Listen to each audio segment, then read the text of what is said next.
Hello, welcome. We're back. Good old Monday. It's time for Star Wars Ashes, Season 2, Episode 2. Not doing the silly salt names like we did in Season 1. I think those shenanigans are behind us. We've moved on, we've evolved, we've gotten better. And I just wanted to bother Morik. Just make him get that face. We don't need for any of Always that. sad to see a tradition die. I know, right? How dare. To recap quickly, episode 1, we kicked off with a bit of a scene of Jomer in a visiting in a bar because he got kind of called there and beckoned there with an opportunity to get off the hell off Rhodia. We were painting it as quite a miserable swamp world, which I'm sure the Rhodians are pleasant people and nothing wrong with them, but their planet just kind of sucks in our depiction of it. Jomer was given the opportunity to get off the planet. Couple catches to that, though. Turns out the people that are coming here that can possibly get them off world are looking for some fuel that was stolen.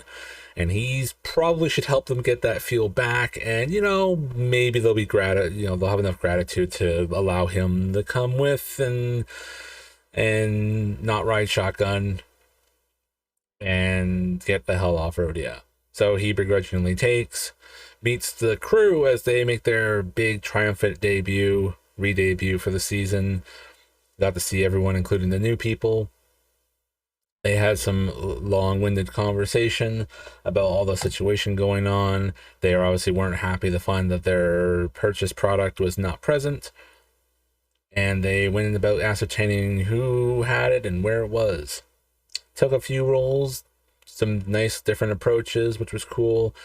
And we ended up finding that it had been taken outside of the dome of the one Rhodian city they were in to a bunker, I think I said it was like an hour's walk outside the city. It was not particularly far, but it was kind of more or less hiding in plain sight to a degree. Crew rents a speeder, a large speeder, because there was a bunch of them, especially with the dogs. And they all make the trip out.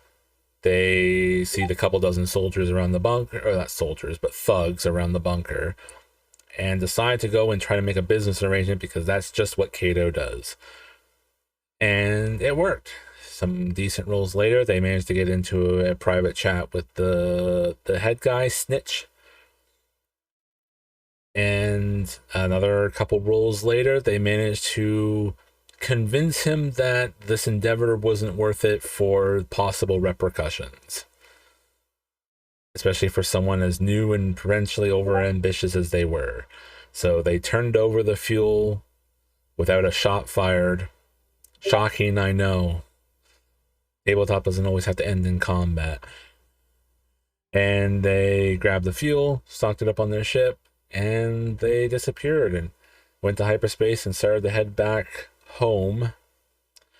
Eventually got a little bit of seeing of what they were like in hyperspace, some games playing, some books reading, lots of anxiety to be had, but otherwise kind of getting to an interesting new groove.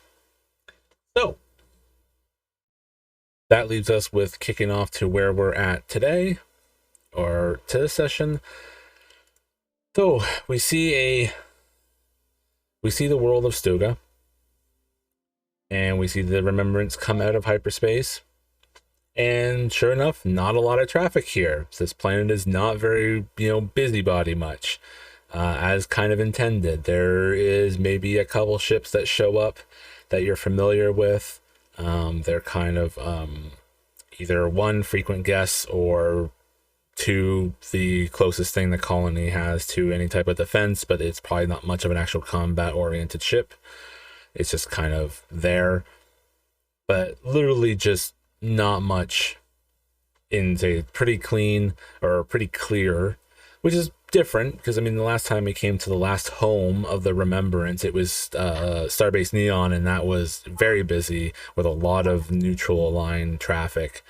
Or it was Narkaga, which was a hut world, and that was also busy. So this is completely opposite. There's no starport, there's no orbital platform. It is just a lonely little world off of any hyperlanes of any kind. So it's a bit of a rough rough navigation at the end, arguably, to plot the right course. But you guys have gotten a knack for it in the last like couple months that you've been hanging around. So Remembrance sinks into the atmosphere, and we get a nice panoramic view of where you start heading to. And the first thing that sticks out is a Everest-sized mountain that is coated in ice for around most of it.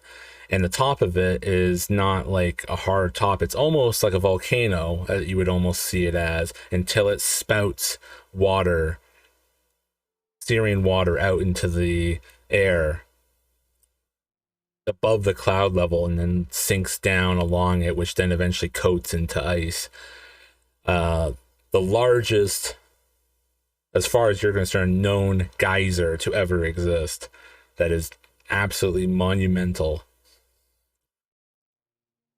And you pass through the cloud there, sink down, and we see at the around the base of it, along, you know, with the coastline kind of a bit off into the distance, the relatively flat, heavily dusted with silver sands of the desert landscape. The sand so silvery in color that it like it's almost blinding to those in the cockpit as you're settling in and coming down for your landing, because it glares so brightly with the light and the heat of the sun. You've been told it's known as the Fortune's Mirror. And carved amongst this desert landscape of silvery sand are massive like ravines and canyons dug out from rushing rivers of melted water that comes from the mountain, the Everest mountain-sized geyser, and makes these long, deep, tall troughs of canyon landscape. And in one of these ones in the area, these large, flat-ish, no, not to say flat, it's kind of crooked-ish walls of canyon are structures embedded in the sides, and some cases rope bridges, some cases actual metal structures that string along from each other, sometimes meet into the middle into like pagodas and stuff into the center. And it stretches for a reasonable amount of distance, maybe a good kilometer or so. And there's just a ton of these embedded structures, and this is the settlement of Hangman's Canyon, which I'll give a bit of what I kind of have. Not perfect, but no art really is. And we'll show it to stream. Kind of like this, a little much more busier, like there's more back and forth amongst the walls of the canyon, but there are like some reasonably big structures that pop up, and then some buildings and stuff set along it as a platform. And yeah, and then of course above it is here and there's paneling and stuff that provide and cut off the sun's beaming heat from getting into the canyon itself, and provide like a massive amount of shades, but it's not consistent. There's holes in them, there's panels missing, there's sections that maybe have completely fallen out or never were built there in the first place. So it's peppered with the paneling and cover. And the Remembrance sinks into the crevice of this canyon and doesn't go to where the rest of the ships have been kind of parked in a platform, the closest thing to a starport, because there's no official one here. You instead shift over to the side where a collection of large and oldish looking generators have been set up. Like they look like forward base field generators for probably like the Clone Wars or something, that they've been kind of pulled together and strung up as power generator stations, and you settle in there with basically your cargo of fuel that you've had, and this is basically where you were designated to go. So I'll give everyone kind of a moment, but is there any, especially I guess from Jomer, because this is probably the first he's seen of this, but we can open it up to the floor. Is there any particular reactions that your crew has towards Hangman's Canyon as you descended into your landing? I think Jomer looks around, and I think he cusses underneath his breath because it's another hot planet on a long string of hot, wet planets. Fair. All right. I already want to clean my servos looking at it. Well, suppose the bright side of things is, well, goddamn it, that sand down there, I guess, is the bright side of it's burning my goddamn eyes. Need some Duraglass over these pupils before they get incinerated. Gosh darn, this is it's pretty, but I wonder what the locals do. Sunglasses. To the best of my understanding, people are trying to survive, trying to escape the war. I don't see anybody coming out here unless they have to. Don't suppose this is desirable for a whole lot of people. Can't imagine it being a commodity in the war. I guess they succeeded here scratching out a living in this foreboding fjord of cliff walls and sand and rock and destitution. And shit. I guess it's not Rhodia. Well, you And can then I make think a fortune as an air-conditioned salesman.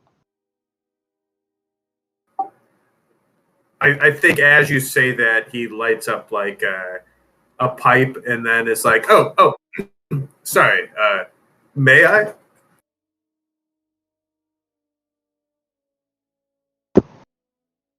Yes, I will update your medical information about getting cancer.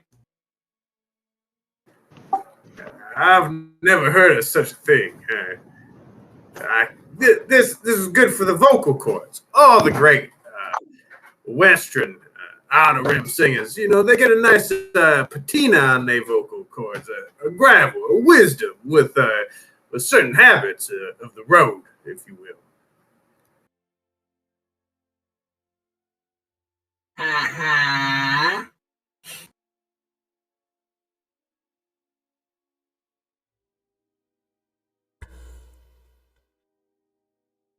Have we actually landed, or are we still on the ship? You've landed, but you're on the ship. Ah, I see. Open the doors. Let me off of this crate. It would be nice to stretch these here legs of mine. Go for a meandering skedaddle. You care to come, big feller? As long as you stop speaking. Guess I'll start unloading the fuel on my own then. Yeah, I'll see if I can make us some acquaintances. I'm sure this guy here with his square jaw and friendly smile, you can secure some accoutrements, some victuals, and perhaps some lounging areas for the rustification. That is my intention. A job well done deserves a celebratory meal, does it not? Be looking forward to a jerk fruit flapjack with some skedaddle syrup, just like old home. Why didn't you just tell me you wanted that? I could have made it for you on the journey here. You know Bantoran cuisine that well? Sure. And it's in my best interest to know many cuisines. Huh. I'm gonna have to take you up on that then. See, maybe have a cook-off here with the local griller or chefian or whatever the food purveyor might call himself? Yeah, we haven't really been out and about exploring much, me and Kato either. We mostly picking up jobs.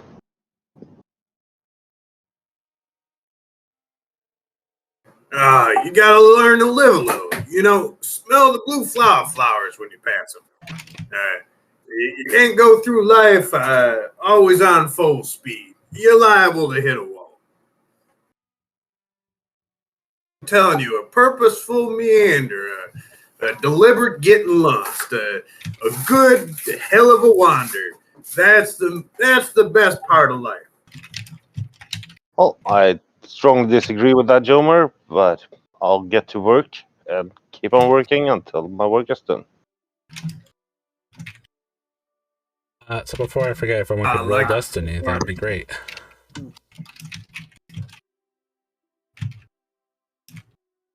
Enough strong. Ooh.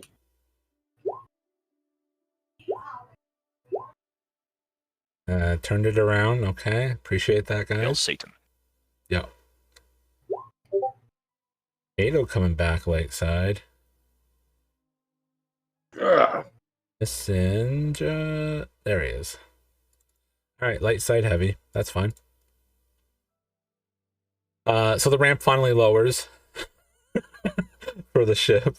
So I imagine Tarka can quickly. I will be the leave? first one down that fucking ramp. Yeah. I am sick of this goddamn ship. It's been 3 days.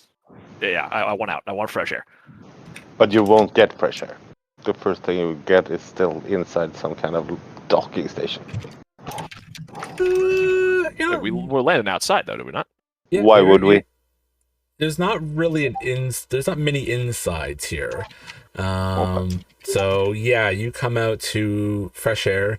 It's fresh, but it's very hot and very humid. The worst two combinations. Like, I'm a lizard. That's like perfect. That doesn't bother me at all. But I'm about that. Hot, even worse. Jomer is like miserable, and he's like he's got his twang string, his eight string twang string out and like coming down the ramp, like trying to keep up with the Trandoshan. As the Trandoshan is probably trying to get away from him. And he's like, singing like, oh, the mournful echo of the canyon walls.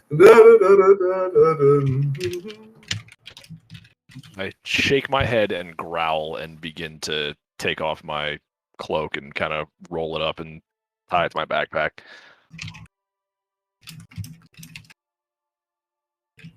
Dr. Bix is convinced he's having a medical emergency with this sound he is producing right now.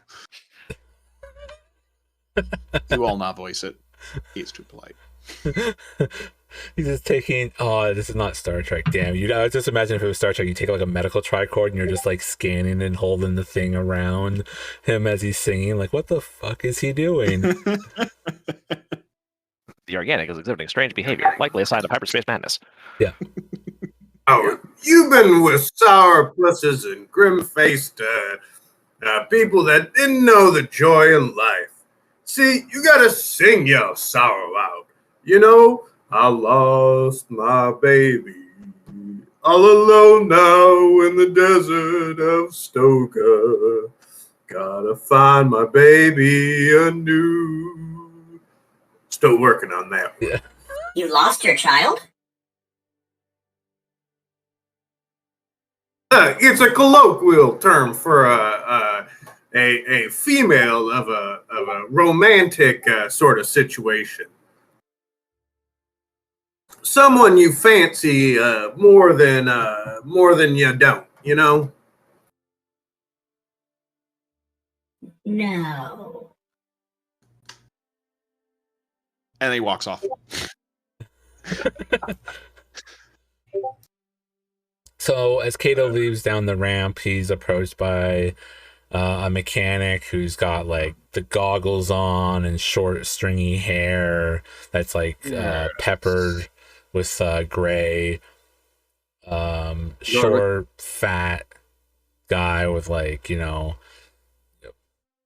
heavy, overweighted belt of tools and stuff that's like pulling his pants down a bit. He's like almost like Nard, but smaller and compact in a way, and not four-armed, you know, just a two-armed, you know, like Danny DeVito style guy.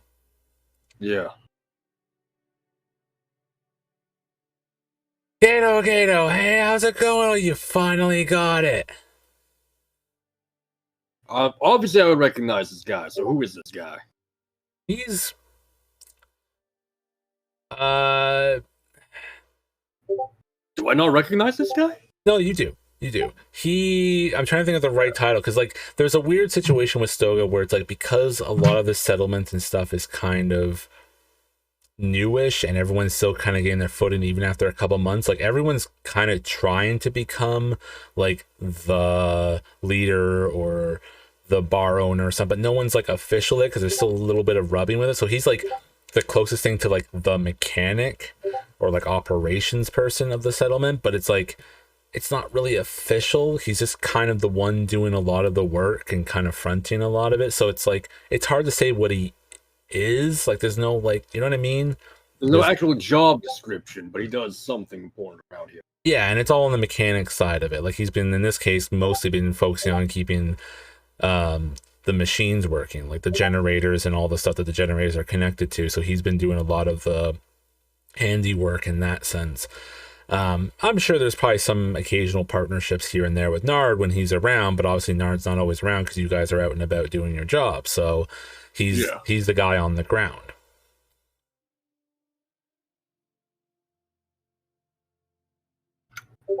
Do I have a name?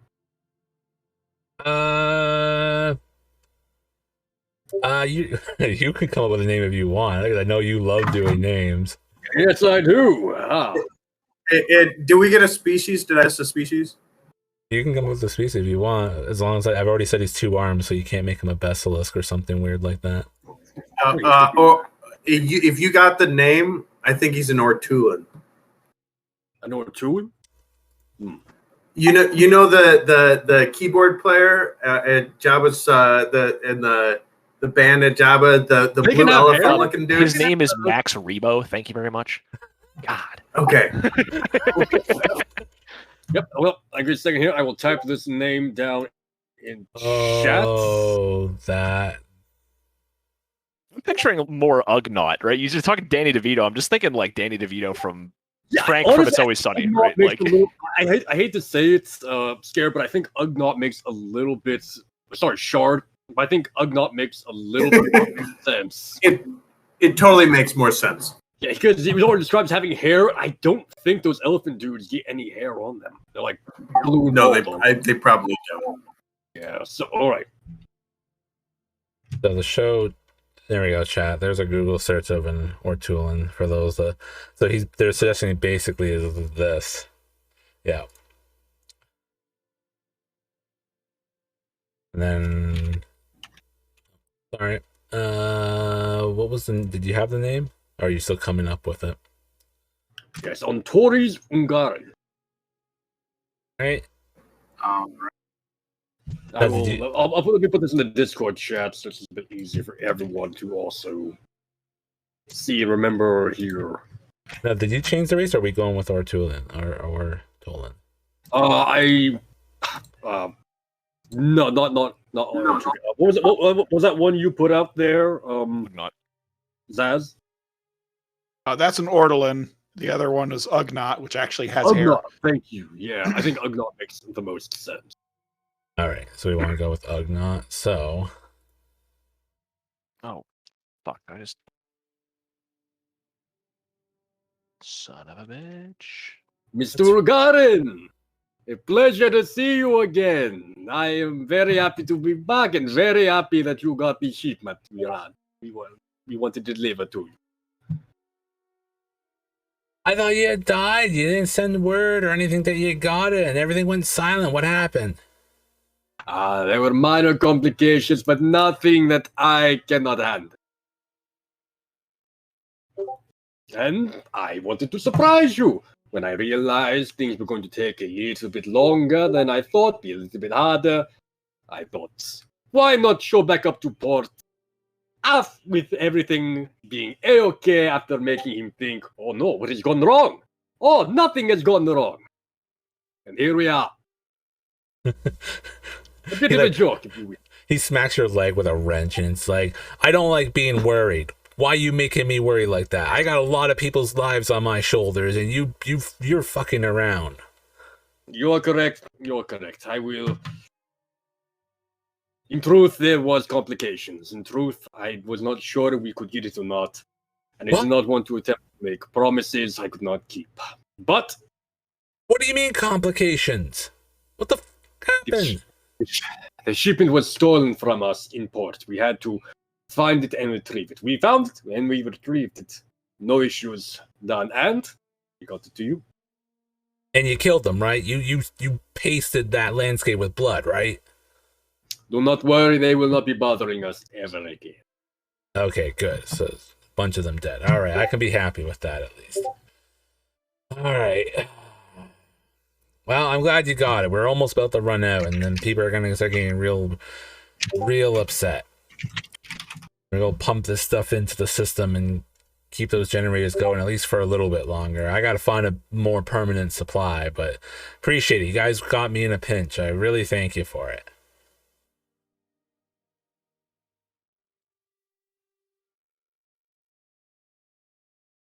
Yeah, he's got a face for radio. Yeah. My character sheet has managed to slide back. What do you mean? Well, I mean, now you have to spank it and send it to his room, obviously. There we are. So, what was it you were saying there, Zal? He mentioned all this will keep him going, but he needs a more permanent supply. But you guys got him in a pinch, and he's like, "All right, Is well, there anything we can do to help you with that?" I mean, do you know fuel suppliers that are willing to come out to this Syrian hellhole?" Sorry, could you repeat that? Do you have any connections to people that could ship fuel out to this very hot place? Possibly. It may take me a bit of time to see how often I'll be able to come through, but I can see what I can work up with that. I mean, it's got to be, you got to keep the price right, because, I mean, there's not really a lot going around here, like, unless you can find some poor sap that's willing to give the charity, you know, because that's basically what we are right now, right? You know, he gestures around to all the, because, I mean, even though there's a lot of buildings and structures, most of what Hangman's Canyon can be described as is like a shanty town. It's not like well-constructed civilization. It's hodgepodge, it's blended together, it's mishmashed, it's that.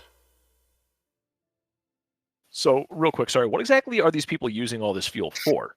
Power generation. Okay, sure. Sounds like we need to invest in some thermal fracking if we've got a geyser out there. Ooh. Get some energy from that. Set up some moisture farms, maybe? Yep. Something along those lines. Lots of options. Yeah, I mean, all right, yeah, we'll have these assholes just invest in geothermal energy. They have like the galaxy's largest geyser on their back doorstep. Like, this will fix all of your fuel needs. Just stop being dumb.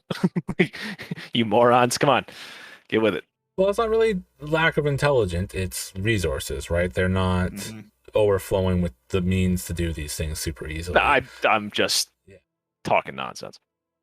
But yeah, he gestures up to one of the fewer, somewhat nicer buildings on like a platform that's kind of in like the picture of this canyon settlement, and he goes, "The lady's got your payment when you're ready. I'll let her know that things are good and the power supply will hold for another, hopefully as long as possible."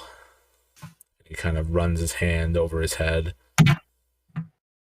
You can tell that like a lot of his perspiration is not just the heat, but also like stress and nervousness. Mostly stress. So, I assume I've set up some sort of rudimentary medical facility here. What would I have in terms of resources at this point? I assume not much. Not much. A lot of field equipment. You probably have like a side room on your smuggler office. Yeah. So probably nothing more beyond basics. Like you don't have the equivalent of like a what am I back to thinking of? tank. Anything Yeah, similar? you wouldn't have a back to tank. I'm trying to think of the equivalent. I was gonna say an EM, not EMI. It's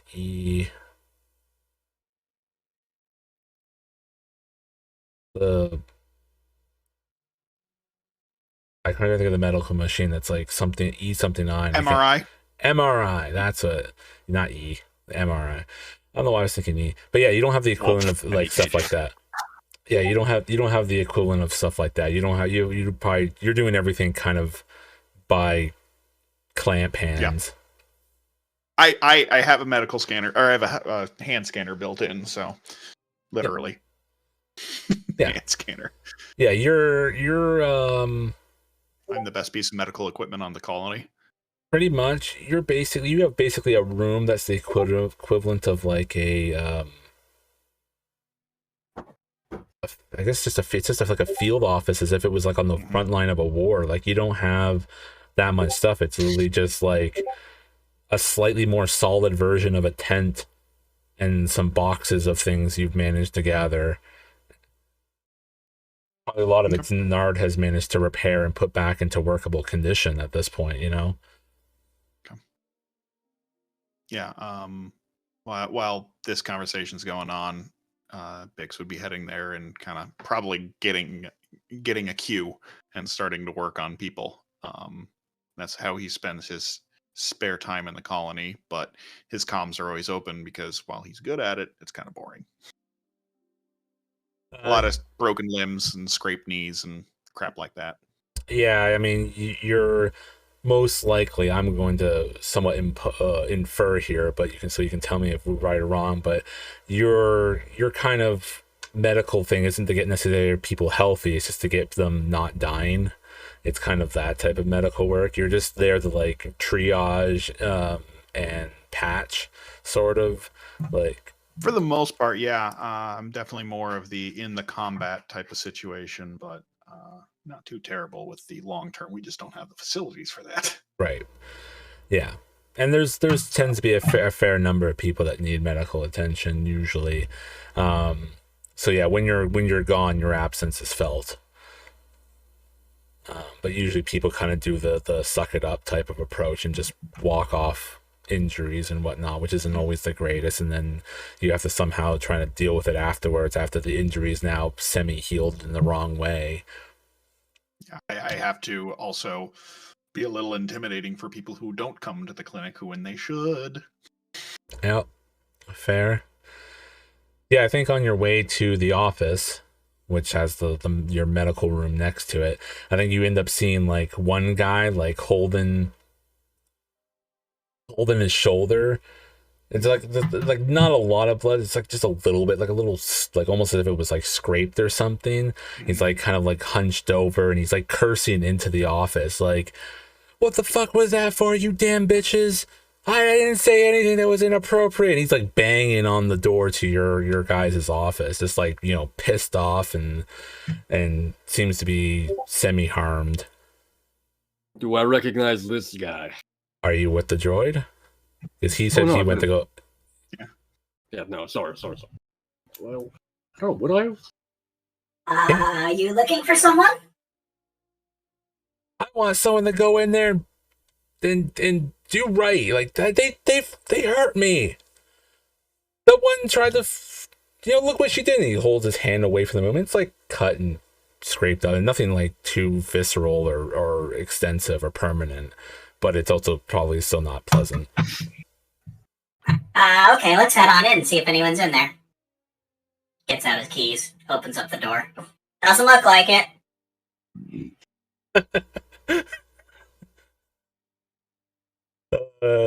Yeah, I guess give me the deception. Let's find it. Oh, I've lost the screen somewhere. Two purple deception. Yeah, I know what it is. So why am I? What? I didn't click off. That amazing nothing right there. Okay, just a bunch. Pissed him off more. Yeah, probably. Yeah, you open the door, so he sees the three girls in there, kind of like we're chatting about it. But then obviously, as you fidgeted, the keys open and entered, and they turn, and he's like, "There, go slap that one around. Fuck her."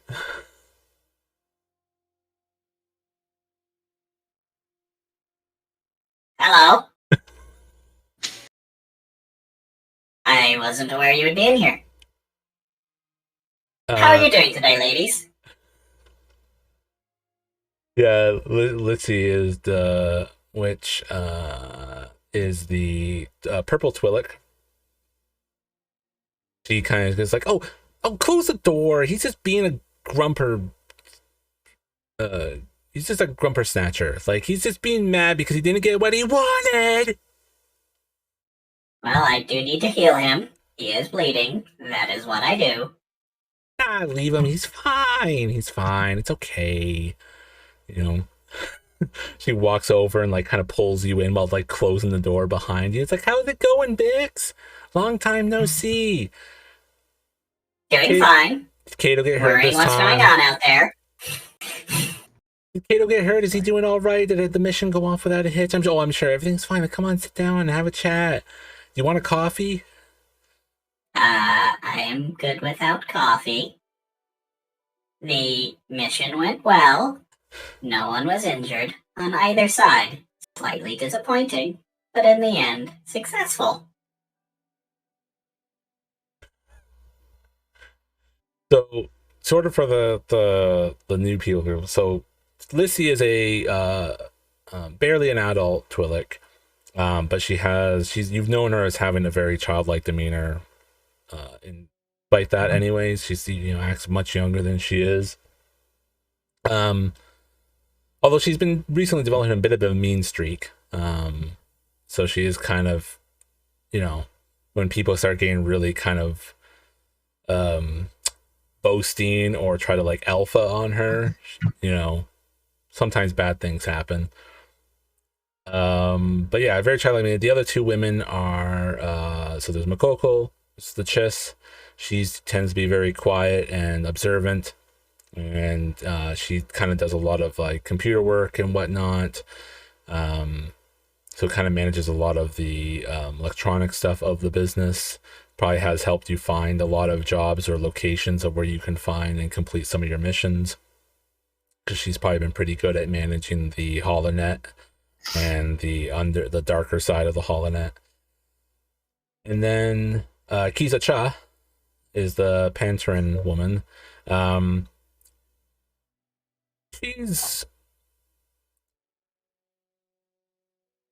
She's on the more mature side. She still has somewhat of a kind of an easygoing personality, but she's definitely more. She's actually acts her age as opposed to Lissy. Is the main difference. So she actually acts like a woman, but she's relatively easygoing. She's got a marksman style to her. When things have gotten rough, she comes out with a rifle and she'll pluck someone down from crazy distances and unlikely positions to get hit, and then she can deal with them when things have gotten rough, because there'll still sometimes be a lot of like there's a very loose police force around here. So like whenever people get uncivilized and cooperative with each other and fist fights break out, usually it's just up to everyone to kind of just quell them or neutralize them in a not deathly way. But it does sometimes go that way, because again, it's very rugged around here, right? So, but those are the three girls. You've known them for having been, two of them have been slaves that have been relatively freed or recently freed by the crew, or by Kato and Nard and sort of Mason, this name that you've heard of but never met. Lissy doesn't seem to be as much, but yeah.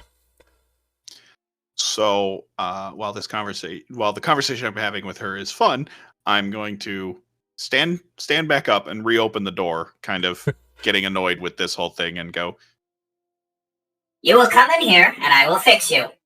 Sit. Now, and you will be quiet. Yeah, he's like, I just want them to get their MacGuffins. They hurt me, they hurt them. You're a droid. You're You will be meant for quiet, battle. sitting down, now, or the pain will increase. What do you mean the pain's going to increase? What are you going to do to me? Oh my God, you are a war droid. I knew it.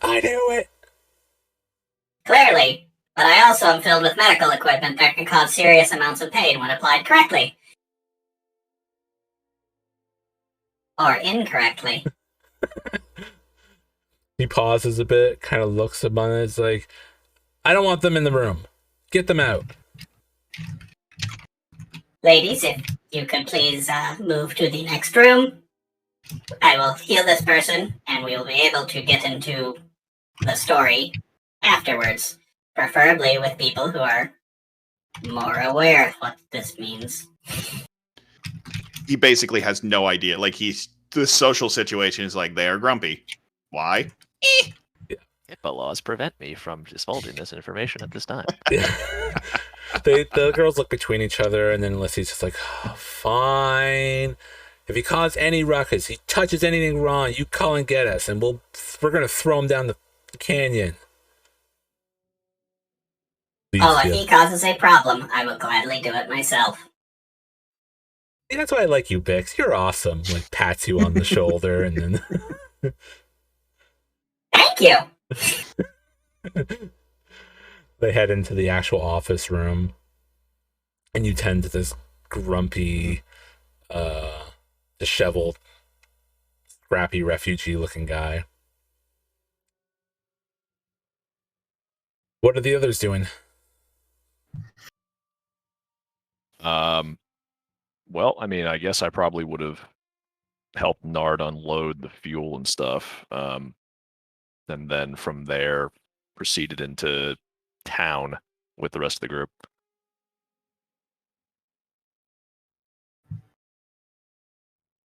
Kato?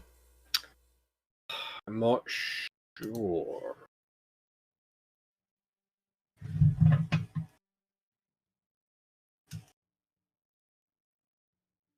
Yeah, I payment. can't really think of any other business that Kato would have gone off on his own, so perhaps he just hang out with everyone else as well.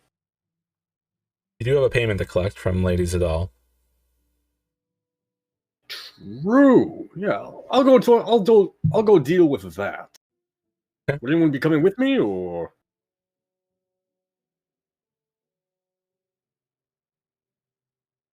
I guess I will. I mean, assuming that I have the free time to do so. You can, yeah. Probably, if Kato hangs around till you guys deliver the fuel, you could certainly join. This guy's Go with me. My life debt homie, and I kind of need to back him up because he's like a scrawny shit who can talk his way out of stuff, but if shit gets heavy, he's in no position to do anything about it. I will have you know I have beat a Wookiee in melee combat, sir. Bullshit. You did it swinging by wires from the ceiling. Calm the fuck Straight up, down. don't believe you. I beat a Wookiee. Jomer, what's your line of actions as the crew start going about their ways? I mean, he'd find a card game to cut into, some liquor to drink, and someone to hustle.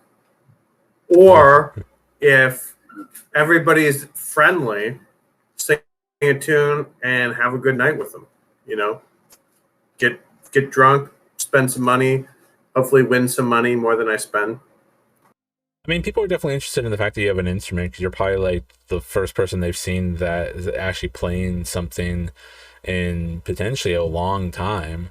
So as you were continuing playing and perhaps leaving around the machinist heavy area into the more general public type parts of things. Like if you're still playing, like you probably end up getting like a little bit of a following as you move, unless you like stop and do some performance.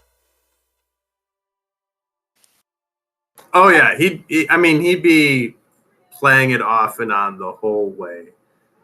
You know, like pausing, looking at a vista, being like, Geyser Mountain. No. It needs a grander title. Hot water steam place. No, that is awful. It'll come to me. Get the Dura Geyser. Oh God, no, not again. Dura water Yeah. for health. Yeah. So yeah, you end up, you have like a bit of a, you're muted, Zaz, by the way. We can't hear you. Push to talk. Nope, I muted myself because I was never coughing. mind. I was saying Dura Water. It's our product that we can sell to make money from this colony. It's a you can be the mascot. Yeah. Yes, Dura water, also Drink Dura known water. as Dura water, also known as ice. And you can be handsome and successful, just like us. No, with electrolytes. It's good. That's right. Scout Plant's great. The Dura jokes will never stop on this stream. Just by the way, we're never going to stop the Dura stuff. We'll stop the salt, but we won't stop the Dura. It is a small concession, but I shall accept it. Yeah. I'll accept it. When you only have one drop in your canteen, make it water. Yeah, you guys just trying to become snake oil salesmen. Like just like sell some bullshit product galaxy wide, just have this asshole write jingles for us and just get it done. It's great. It's a great racket. I see no downside. See, look, he's got an actual fucking guitar. Look at this. It's perfect. I do. Just throwing it out there. Yeah. So yeah, you before you even get to a bar to cut yourself into a game, you basically got a small like concert going as you're playing your instrument into the public areas. Like, you know, it's actually turning frowns upside down and whatnot within these few minutes that you even and of course, you know, Jomer breaks occasionally, even at mid song, right? Theatrically, did like, you know, kiss babies and shake hands and, you know, like have his dogs roll over on cue and, you know, conveniently stick out his hat. Conveniently stick. Oh man, we need to roll something here to find out how that goes. It's going to be really difficult because no one's really got money to like spend, so this is going to be a little tricky. Oh, there's no performance like there is in Din. Let's see, what could we use in place? I mean, if you want to do like maybe like charm, but like charm maybe works. based off of agility, or just even a straight charm. Charm based off of agility, I like. That makes sense. But, no, straight charm could work. I can be either or. I'm up for either.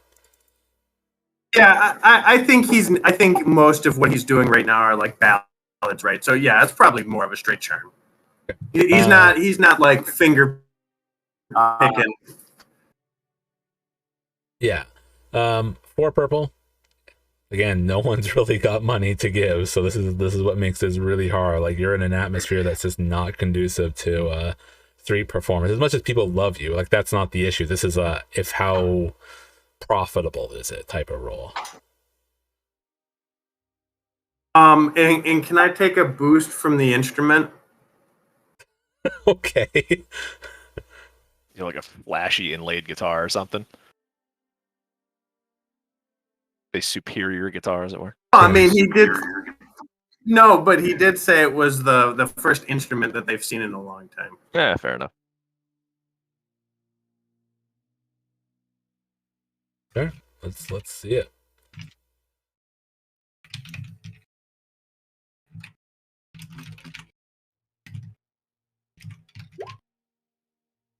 Ooh, interesting.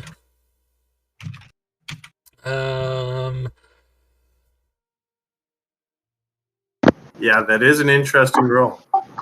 To me, it seems kind of obvious what happened. You get the crowd going, everybody loves it, they're paying out their guy, and then at the end of every concert, you just break your instrument. String breaks.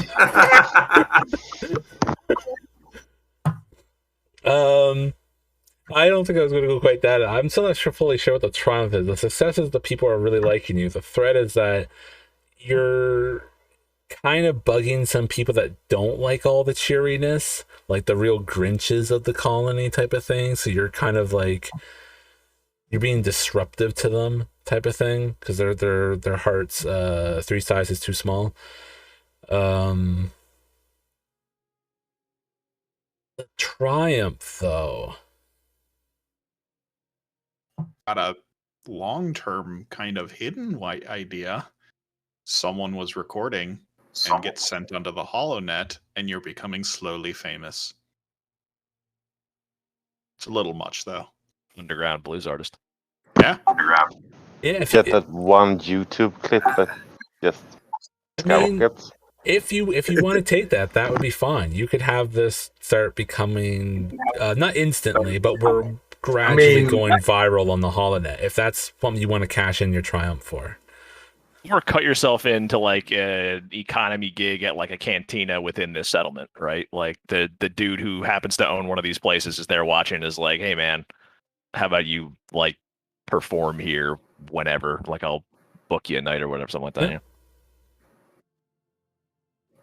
Yeah. I think maybe I think that's probably a more reasonable, like a Thursday night, gig where I get food, some credits, the booze I can drink. Sure. Yeah, that's fine. That's how you want to use it. And maybe that's the start of the career. Sure. Yeah. I think he he has a hit in mind, but he needs an audience first.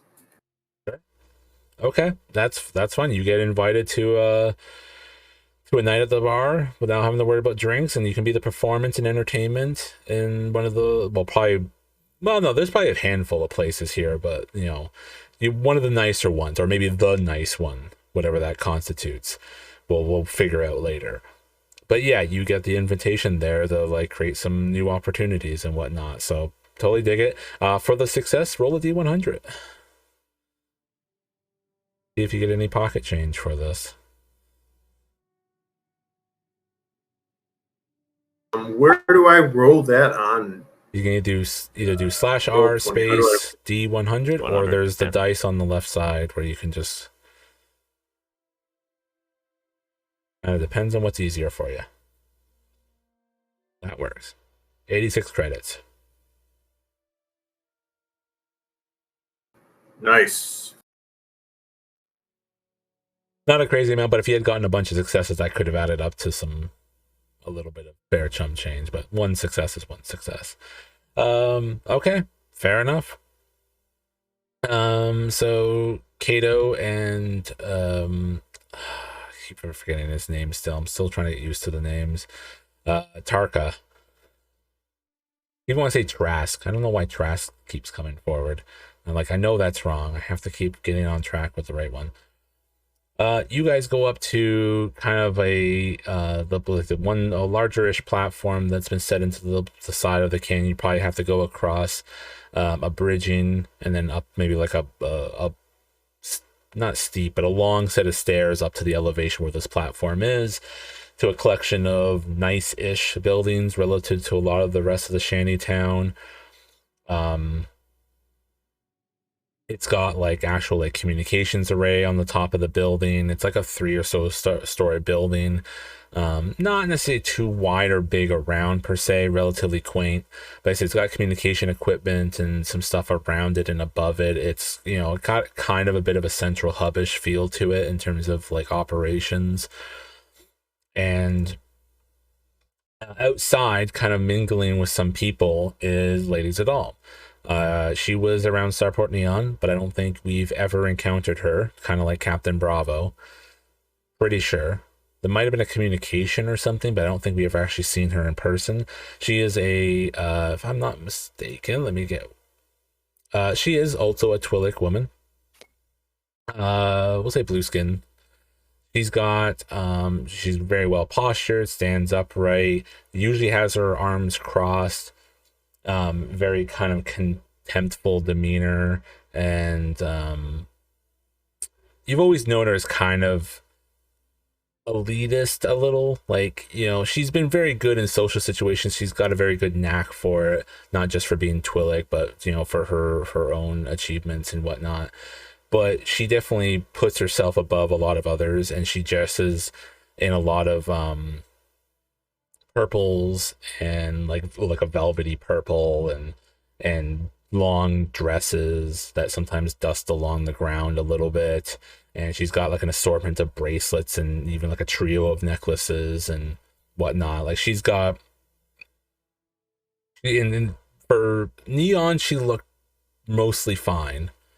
In here, in Hangman's Canyon, she looks way out of place compared to the rest of the rough people around here that have, you know, ripped, torn, holed gear and clothing and shirts and stuff like that, and all that type of stuff. So yeah, she looks way out of place, but she's, you know, she's having a conversation, just kind of nodding along to something that's going on, you know, without too much actual genuine concern for the people that are kind of pouring their heart out about how they're, you know, as you approach, you're hearing the refugees talk about how they're recently here and they're so grateful that there's somewhere that's been taking people in open arms, and thank you so much, and we're going to work and do whatever's needed. And Lady Zal just kind of does the, like, yeah, of course you're going to work. I'm going to make you work down to the bone type of thing. As you and Tarka approach the scene. So I've never met this woman before, right? Probably not, unless you've attended other business meetings with Kato, as he's maybe set up stuff lately. Well, I mean, how long have I been a part of this crew? I guess would be the more appropriate question to ask first. I think we have an idea, probably like a month or so. Okay, yeah, so then I definitely don't know this person. All right. So yeah, Kato, how do you approach it? And you're muted. Muted. Does it look like this little meeting she has is about to end anytime soon? I mean, the conversation starts to fade away as she doesn't really like engage back with them. So they're eventually these fresh refugees' comments are kind of fading. And eventually, like, the conversation's kind of overextending to the point of it becoming stale. So it's pretty easy to interject.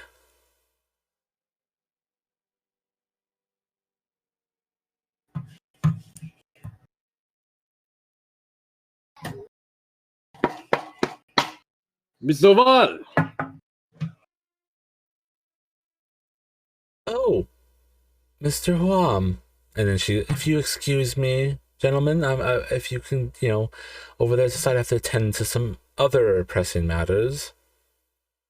Kind of stares at them for a moment until they just kind of sink away and go like around the corner to like mingle with the rest of the public. And she steps forward, you know, heels clacking on the, you know, probably like metal plated surface, and comes up forward. Mr. Rom? Mr. Val, I wanted to come and let you know that our shipment has been delivered.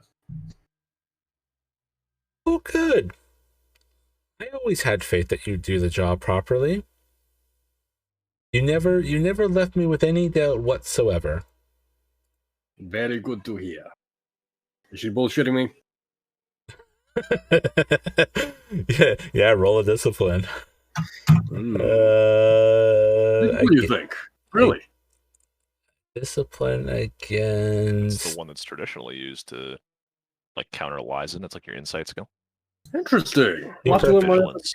I think two it's purple discipline. and a red you're up against. A red? Oof. That's I'm not going to spend a light side point on this one. okay. Oh, I don't need to. Yeah, she's bullshitting you, 100%. It's totally, she's just patronizing to your ego. The threat is probably that she realizes she knows type moment. Like she realizes that you maybe have that like little wince or whatever in your she'd be eye. like, ooh, no, my cadence was slightly off. I let that one slip. Yeah. Ah, good to hear, Miss Soval. Of course, if there was ever any doubt or complication you have with the perception of our work, I trust you to let me know. Me and my crew always seek to rise to the occasion. That is true. You have certainly risen and become rather foremost in acquiring supplies for this growing bud of a colony. I would not dare to think of ever speaking ill of you. That'd be kind of biting the hand that feeds me. I'm just simply glad that you're working in service. I do wish that everybody was working equally in service. And she kind of tosses a glance off to her side, and there's like off a bit of a distance, a little further up the river, there's another prominent platform and like reasonably well-built structure where a bounty hunter guild has been established. And as it was here, like it was an abandoned building that came here, or that was already here when everyone started to flood in to make this settlement, and has been like formed around all these bounty hunters and hired guns and mercenaries and stuff like that are around now, which would also be probably the largest base of employment for most refugees right now. So yeah, she tosses a look over there and she goes, yes, I wish all were as equally endeavored to the greater good, but a lot like the swim in the mud, as it turns out.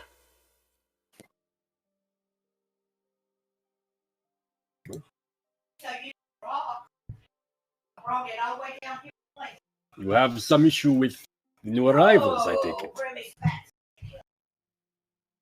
Well, we have issues with each other. It's mutual. I know they are not too keen on how you and I would like to see things go around here, where the people get the help that they need, where we all can have somewhere safe amongst the turbulence of the greater galaxy,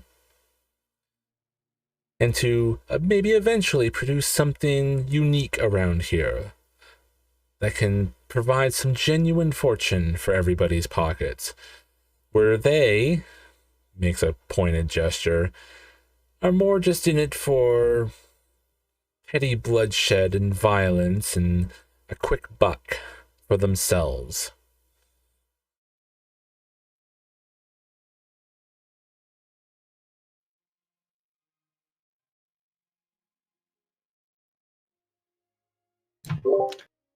And who are these troublemakers by name? I imagine I should watch out for them myself. Oh, they have the strangest nicknames. They don't have the ability to use proper names like you and I and just go as we are, because that would be too much to ask. They have to hide and cover themselves with aliases and masks and illusions of grandeur. But I'm sure you've heard of I'm sure you've heard of Mr. Phantom. Seen him amongst the bars or something, I'm sure. I imagine I would have. What do I sort of know ahead of time about this gentleman?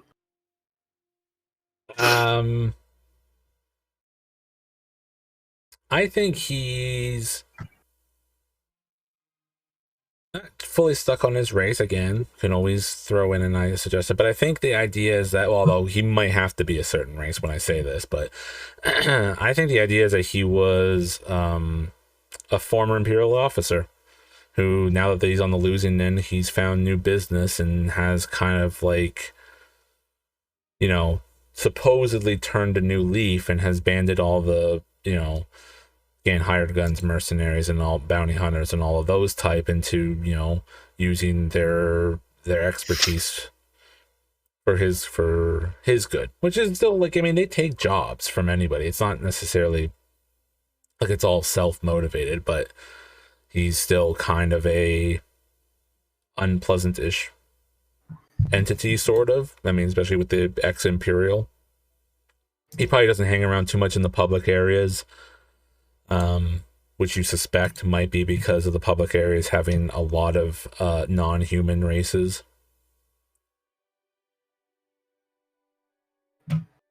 So, question real quick. I want to understand this woman's position here. Does she like run this place, or like what is her capacity here? She acts like she runs this place, but again, kind of like the mechanic, there's no official leader yet. No one's like really. It's a podium, no, not a podium, a pedestal that has no occupant at the moment is the leader.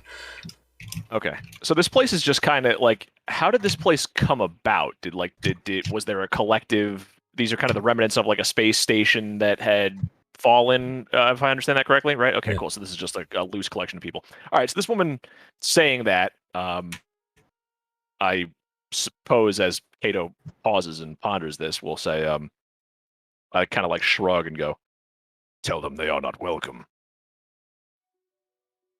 Well, I don't think I really have much purview for such bluntness, as much as I would love to, as these individuals are not quite to my choosing, but unfortunately they are providing people with employment, and they are keeping the place secure when things get rough, and it would be rather disastrous if they were to up and leave.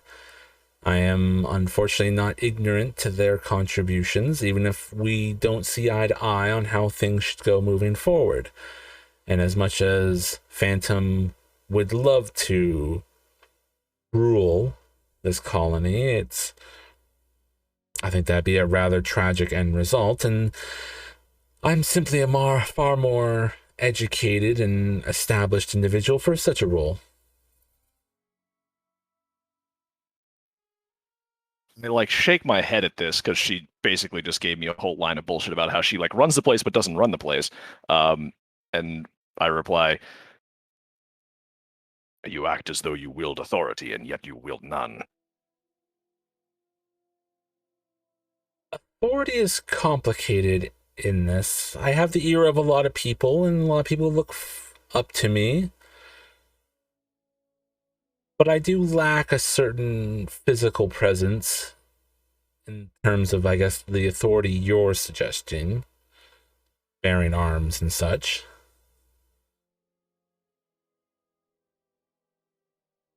I kind of shrug. Fucking Twi'leks. Yeah, no, I have. Yeah. Yeah. Then I'll say, if your coffers are deep, then hire them yourself. I'm looking for solutions kind of like that.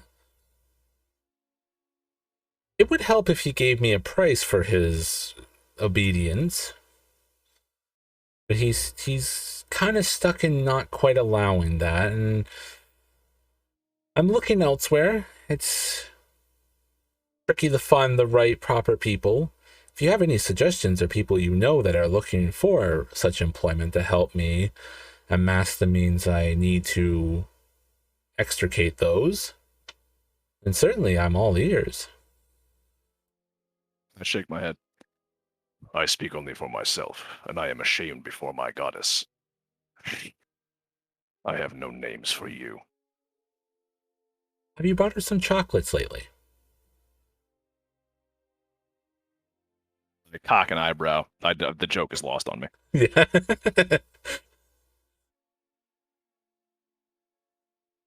Kato, anything?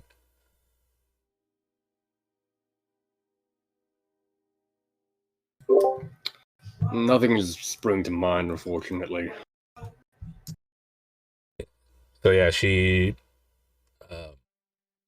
turns more full attention back to you, Kato, and she goes, Well, since you've managed another successful venture in keeping the lights on around here, sure you wouldn't mind possibilities of some new ones. Although this one may be a... Sorry? Muted. Go on. Although this one might be a little riskier, but I have faith that your competence can handle the task without undue losses. What is it you have in mind? It sounds dangerous, and that means you ought to pay fairly well. I certainly could, you know. There would be certainly payment in what I was looking for in appreciation amongst the people for this. At the very least, I will certainly still put some credits to the amount of this job, but it's as usual for the greater good. I've run into some rather interesting information from our friend Gleam. And it appears that a imperial colony, or apparently it was described a little bit more like a depot, has fallen on some vulnerable times on Tatooine. And they seem to we're quite well stocked in medical supplies that would be handy around here if they could be alleviated and gifted the empty space upon their depot if those medical supplies ended up here.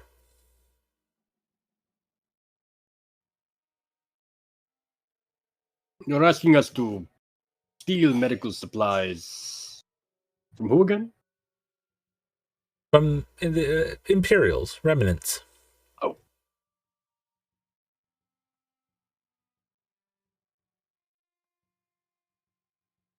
It does sound dangerous. It does carry some risk, but I know none other as capable as you and the Remembrance crew have proven to be. And we won't think of it as stealing. I won't utter such words around here. You are just redistributing resources from other factions.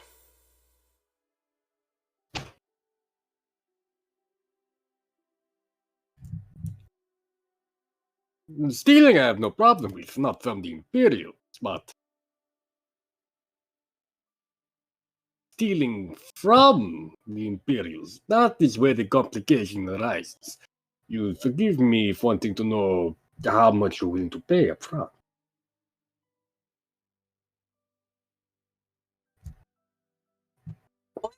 Isn't usually always... I mean, I'm not sure what you think the ease of this task would be. I mean, what do you think is a fair price for your services, Mr. Wham? The risks available, not to mention cost of any potential damages that might occur to my ship or my crew.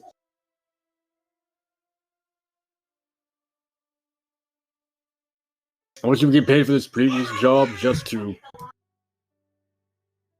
Oh, yeah, she handed over I think I said last session was 5,000? She handed over like a cred stick for 5 grand.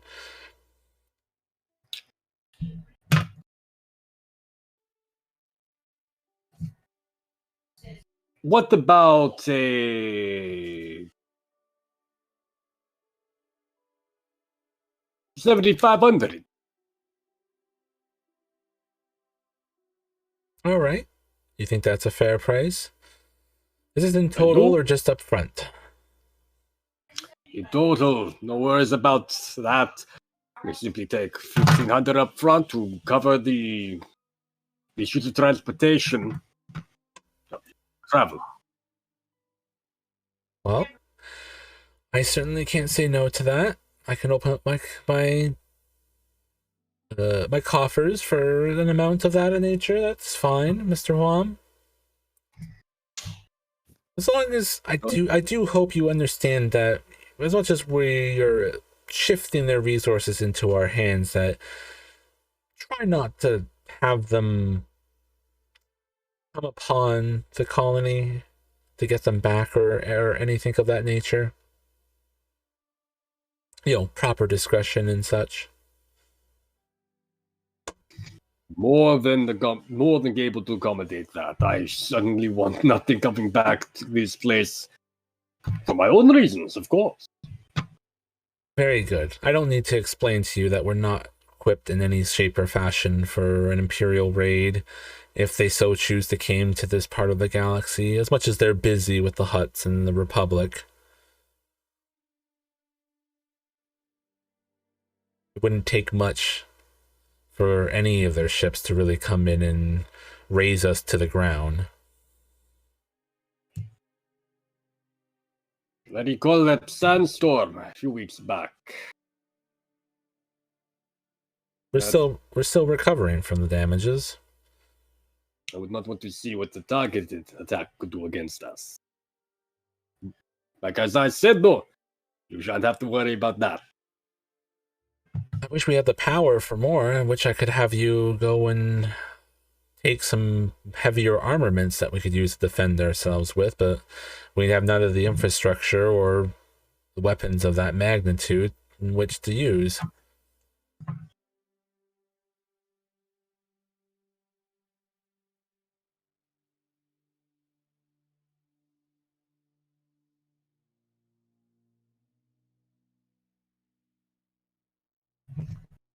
Out of curiosity, what would it take to get some proper defenses for a little home here? I suppose it would be affordable. Well, affordable in the sense that I could probably pay for them. The issue would be is I wouldn't have much left afterwards. Enough to, we would need, I don't know all this warfare stuff. We need things to fight fighters, and we would need something to deter something from space. And that's all very heavy undertaking for the cost of all that equipment. And again, we don't have the power generation to keep them going. If we were to run into them, dropped, some equipment and resources like that in our lap, I certainly would say no to it. I just don't know how long. I make no promises, but should I or my crew ever come across anything of use, we shall give you first buyer's choice. I would certainly hope so. At a discount, I'm sure, since we're such good friends. Of course. And in return, simple property taxes could perhaps be lessened against our holdings here. Since we are simply such good friends. You're still paying property tax. Not everyone. She just kind of laughs knowingly, kind of like a wink to you about the comment, and like pats you on the shoulder.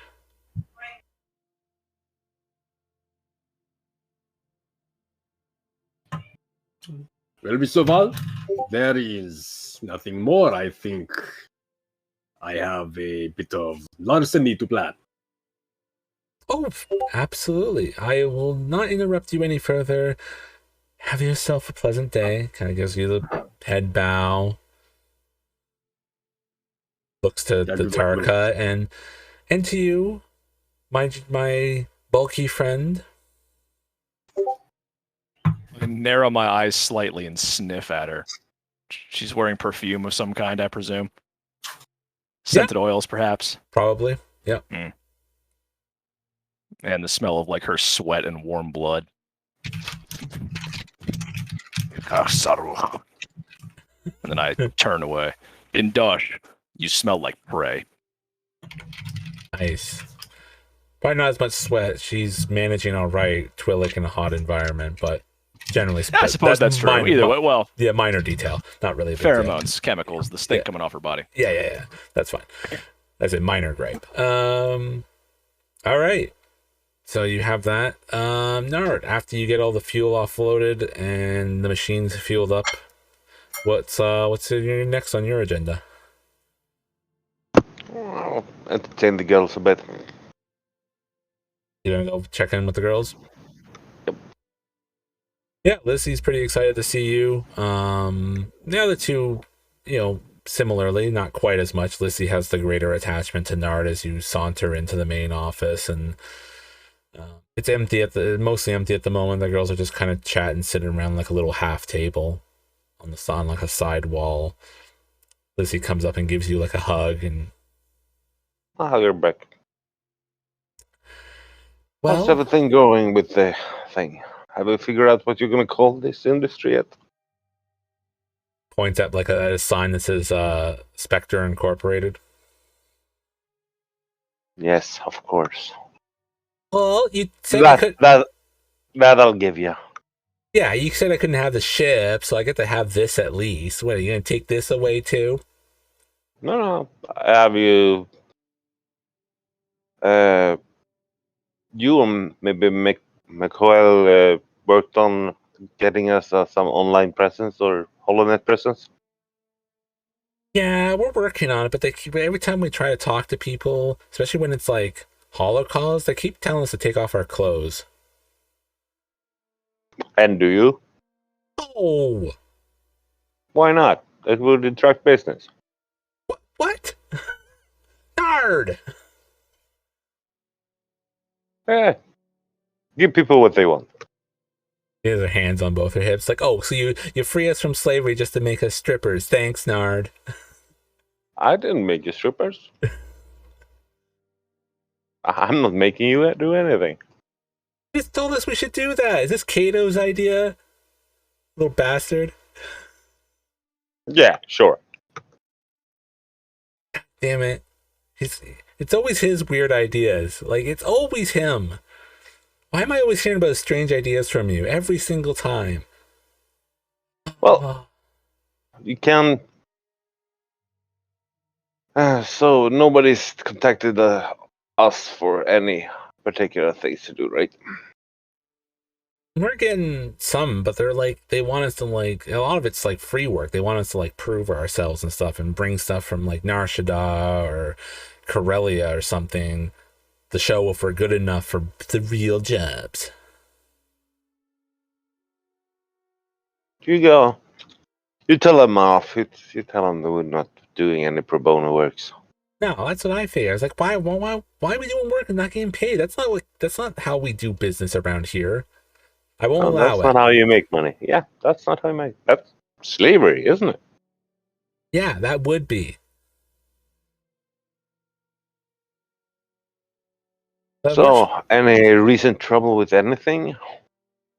Well, some guy came in drunk, demanding we, give his family passage here, and we told him what the price would be, and he threw a fit, and so, let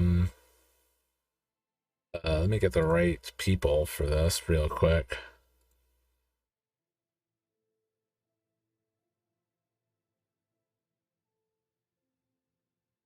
So McCoco had to rough him up a little bit and throw him outside because he wouldn't leave. He kept fighting the whole time. So we hit him against the wall and then threw him outside. And then Bix came up and wanted to attend to him. Did he take any money for that? I don't know. Bix!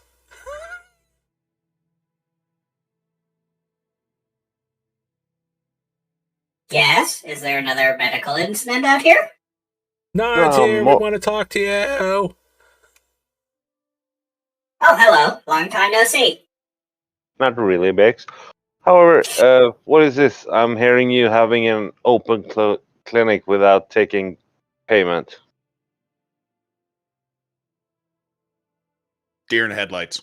Just hadn't considered that he needed to get payment for this.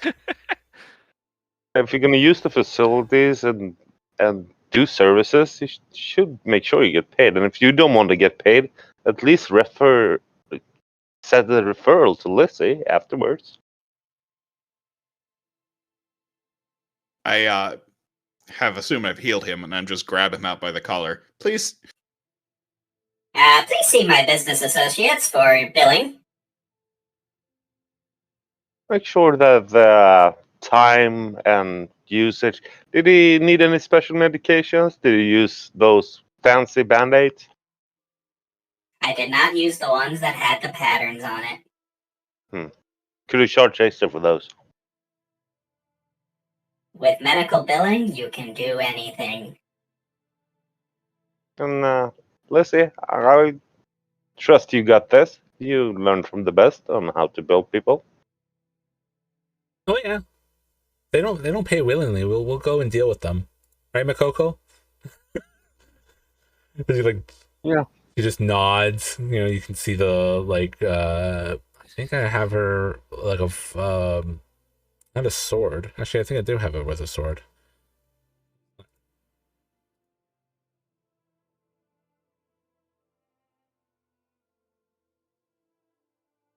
Yeah, sword and knife. The two blades on her. Well, she's probably not carrying the sword at the moment, but the knife is there. Feels like I'm slowly turning Lizzie and these trio of girls to a little bit of a debt collector agents. Or a mafia, so to speak. Maybe a little. I see nothing wrong in that. Oh, what could go wrong with having a mafia?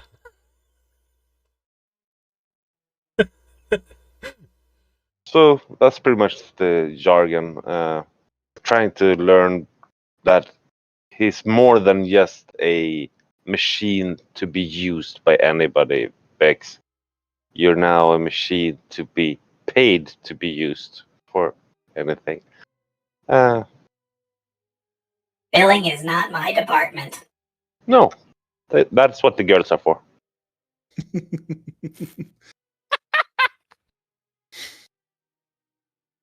This whole thing is funny. I'm sorry. And no, they're not prostitutes and they don't work as strippers. Even though they could bill higher for such services. Yep. No. They're entertainment consultants. Okay, get it straight. Yeah. They probably know how to use that toolkit if need be, but you know, maybe we'll see that in future stuff. So I imagine at some point Kato returns to the office.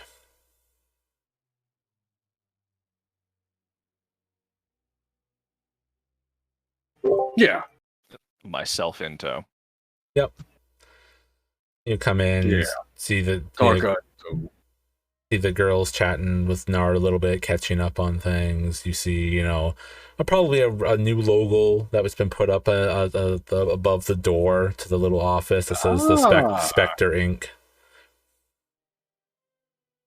Right. So these are like they're these women here, right? They're like borderline children, right? They're maybe in like human years, like 18, something like that, right? Lissy is. The other two are in their mid-20s. Is it Twi'lek? Or 20 equivalent. Yeah. Are they all Twi'lek? No. Nope. If you have the character sheets right there. Yep. Okay. Yeah, companions in the Stoga office. One Twi'lek, one Panthorian, and one Yes. Right. Yeah. We went over this. Okay. Cool. Great. Yeah. Okay. Cool. Sweet. Yeah. I mean, I don't know these people, so I'm just trying to make sure that I have an idea of what they are and who they are. Yep. Sure. Yeah. I told you a little bit of a story how Lizzie is the protege of Kato. And she has been trying to learn everything that he knows about business. So much. Yeah. And during a moment of, we wanted Lizzie to have a good feeling about our crew and that we actually help. She told her she had some friends that were slaves, pretty much. And we worked out a plan to buy them out by doing a job or so. And that's how we got Kisa and Meikal to be free. And with their freedom, they started to work with Lizzie for Kato. Right. All right. Well, while I'm not exactly pleased to see yet another Twi'lek here, True. I guess the fact that I did fucking Tarka has no respect for Twi'leks. They're a race of people that enslave themselves and like sell themselves out. Like he knows them as like slaves and slavers of themselves. Like why? That's ridiculous. Why would anyone do that? You have no pride as a race.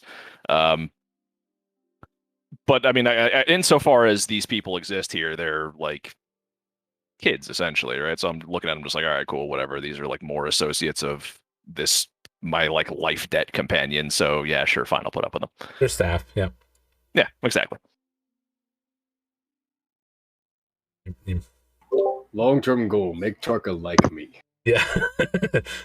I don't dislike you. I just owe you a debt. You know? So yeah, you I think enter the office, Kato, and immediately Lissy jumps up from their seats like, we're supposed to strip. Like I was coming in smiling, like arms out wide. I'm sorry, I can't. Not as soon as he comes in through stripping the on the door. internet angle just is loving that. That's fucking hilarious.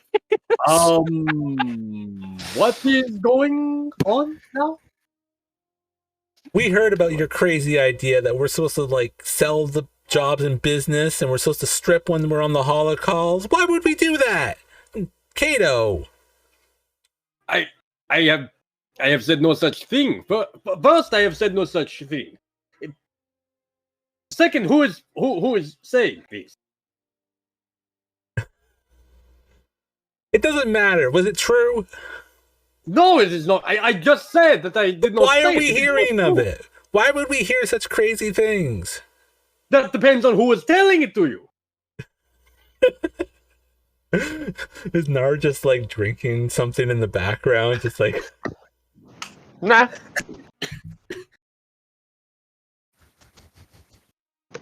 Seems like you have a dispute with your crew in what their work performance is supposed to be. Apparently, I have a dispute with myself about what the work phone is supposed to be. maybe it was something you said when you were sleeping. If you need me to be naked when I work on the ship, I'll be naked when I work on the ship. No, You just tell me. You are all fine. Nobody needs to take their clothes off. I'm always Sunbathing naked. was an idea for me. I want to get. We never bringing that up again. But it's really hot no though. longer permitted to disrobe. I'm sorry, what was that? Am I no longer permitted to disrobe? I'm genuinely confused. We're talking about like people can't be nude now. I'm like, wait, what? Like, can I not take my armor off? Do I need to buy an outfit? Oh no. I mean, you'd actually look really good in an outfit. Can we get you an outfit, Bix? I would not be against a suit of some type. Perhaps a lab coat. A suit? Yes. She looks to the other girls. We're thinking more of a dress. As long as it has pockets. We'll talk it over. A lab coat dress full of pockets. I'll start working on that.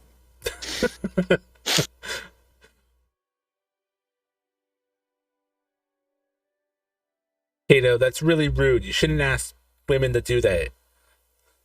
I never did. This is what I have been saying. You should not ask anyone of that, regardless of gender. Well, if you pay enough.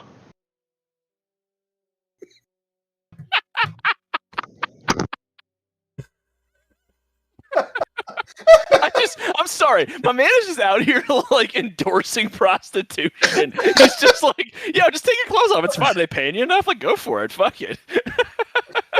Just can't. I can't. I think you kind of get the gist of that Nord does anything for a buck and It's greedy. so is good. definitely- It's just fucking funny. I'm loving It's just fiscal responsibility. it. I will. Do I need to write up a charter for what? Do I need to rewrite the charter for the business? Is that what is going on here right now? Well, talking about business, it seems like there's a lot of pro bono jobs out there. Found anything that is payable? Yes. Okay. On to that of far greater importance. I do have a job lined up for us. Miss Zoval has interest in acquiring some medical supplies. He'll like turn like look at Big as he probably says that. Anticipating like some kind of reaction. Where's the pickup? Tatooine, was it, Zal? That's Tatooine! There is That's an really Imperial. far. It is. But it is paying us 7,500 total? Or 1,500 up front? Can we make it on one refuel? I wouldn't see why not. We Storga still need to is- get to the hyperlane. You remember that everything takes longer time because we're out here, right? Ah.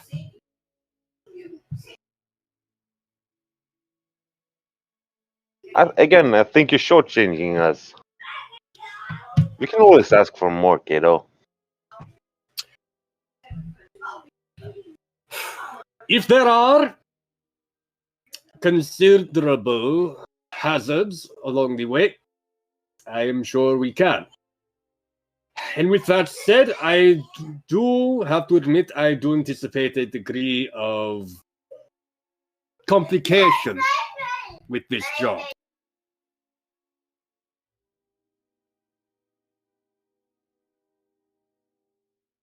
Anybody have any idea what complications he's talking about? Unfortunately, it is Imperial. The medical supplies are part of an Imperial stockpile. We will be commandeering.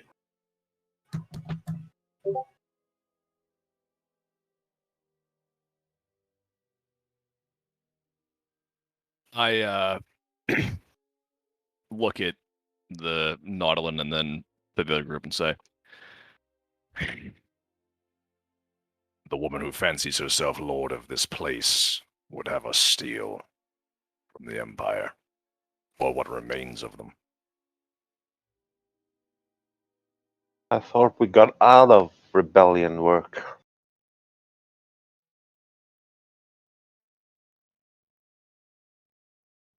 You haven't heard. The rebellion is dead. The Republic rises. All I know is the rebellion didn't pay well. They kicked us out when we were done with this. Of course they didn't. Traitors and sellswords, the lot. Oh no, it's happening again. The Republic's back. It's gonna happen again. Oh no. And Bix is kind of in a loop of bad memories. You are wise to fear, machine.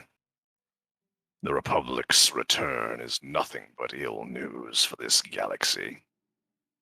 So, however, I don't really have to roll to know that Tatooine is definitely a planet that's not Empire influenced. Oh, it's on Tatooine. Did I miss that part somewhere? Yep. Yeah, Oh, it's on shit, Tatooine. okay. Yeah, Right pretty on. nearby, actually, technically. Yeah, sure. Ah, It's in a system that has a lot more suns, more hot places. so who was saying what right there then? Or I thought Nord or someone was about to say something about the job. I think you're shortchanging us. That's what I talked to Kaido about. Then we talked a little about stuff until B1 thought we were going back to the war days.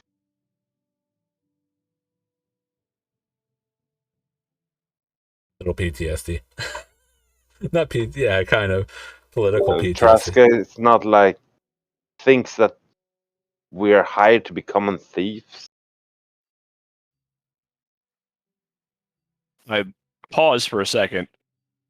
We are thieves. We work in the transport business. Getting goods from one place to another, sure, but the acquiring of assets are usually done by exchange of money or credits. Well, I mean, I don't think you guys will want this, but there is another idea. I mean, I know of another generator we can get to set up for the colony. I just don't know how much they'll pay us for, since it's kind of a job of our own. Lucy has like a little data chip ready, kind of in her hand that she grabbed from the desk. It might be worth looking into. Zoval is also looking for potential defenses for the colony. Well, yeah, she's trying to take control of it. She has to cement her power. Duh. So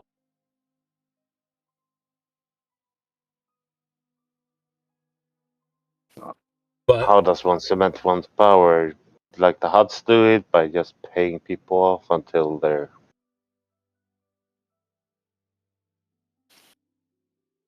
I think she's trying to make everyone dependent on her. So what does she have that nobody else has that they need? That's her problem. Yeah. However, a generator could give us that position. If we have power Ooh. that people need. Can I call myself queen? You can do that right now. The elder Twi'lek woman is weak. She clamors for power but wields none, holds authority where there is none, and is unwilling to take steps to secure it. And there are those in our little home here who would like that for themselves. Ones that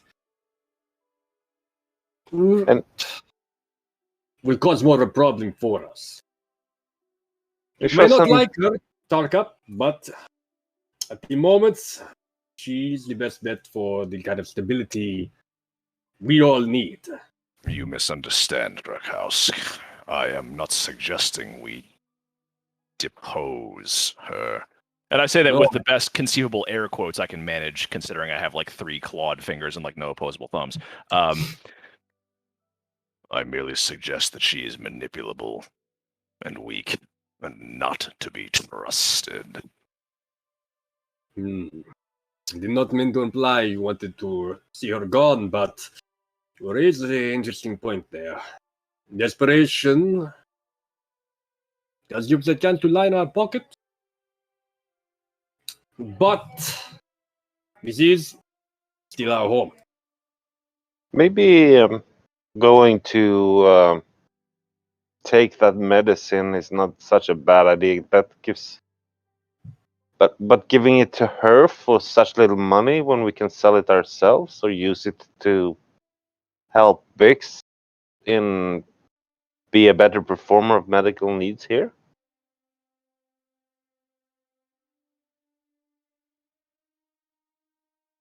I think additional medical equipment can always be useful. But in a combat situation, which we may lead into, having weaponry would be useful as well. Of the Empire is a boon to be stopped for sure.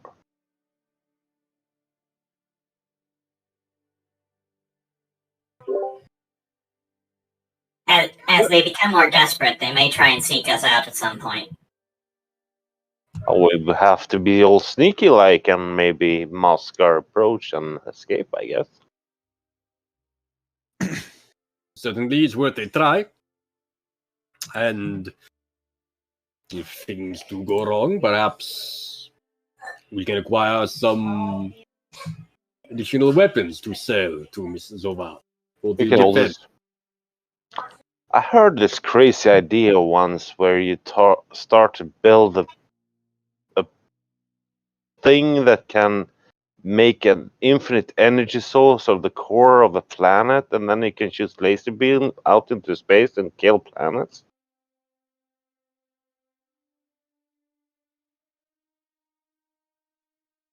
Are you needing some antipsychotic medicines? No, it's like a Death Star, but bigger. That That just seems sounds very unoriginal to me. Yeah. nice. Not original, entirely improbable. How would you even hide such a thing? What? You would have Why to be would you in. hide such a thing? You would tell everybody you got it, show people that you got it, and people will obey you. You could not. You would have to build it. You have to hide it while building, or people would want to come and take it. You would have to be in wild space, beyond wild. You couldn't even hide it in all land right. space. And on that humorous note, we'll take our break a little late. Sorry, folks. We'll be back in 10. Jesus It doesn't make Christ. any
There we go. Welcome back. Sorry about that. We're still kind of in the middle of technical issues.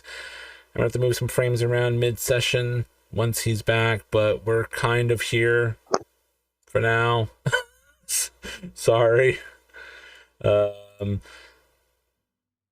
we left off, the crew is trying to decide still kind of where they're going and what they're doing. Lizzie presented another option, which is fueling another fuel generator. Actually, it was just another generator. It didn't specify what it would kind of be. It could be a different type, but it's kind of presumed to be another fuel generator. To see if the crew would be interested in that.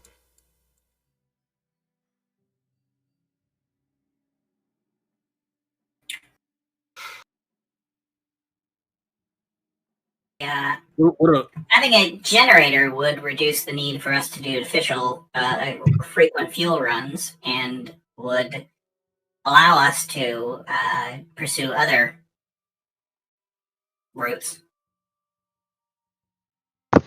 That's all good and stuff.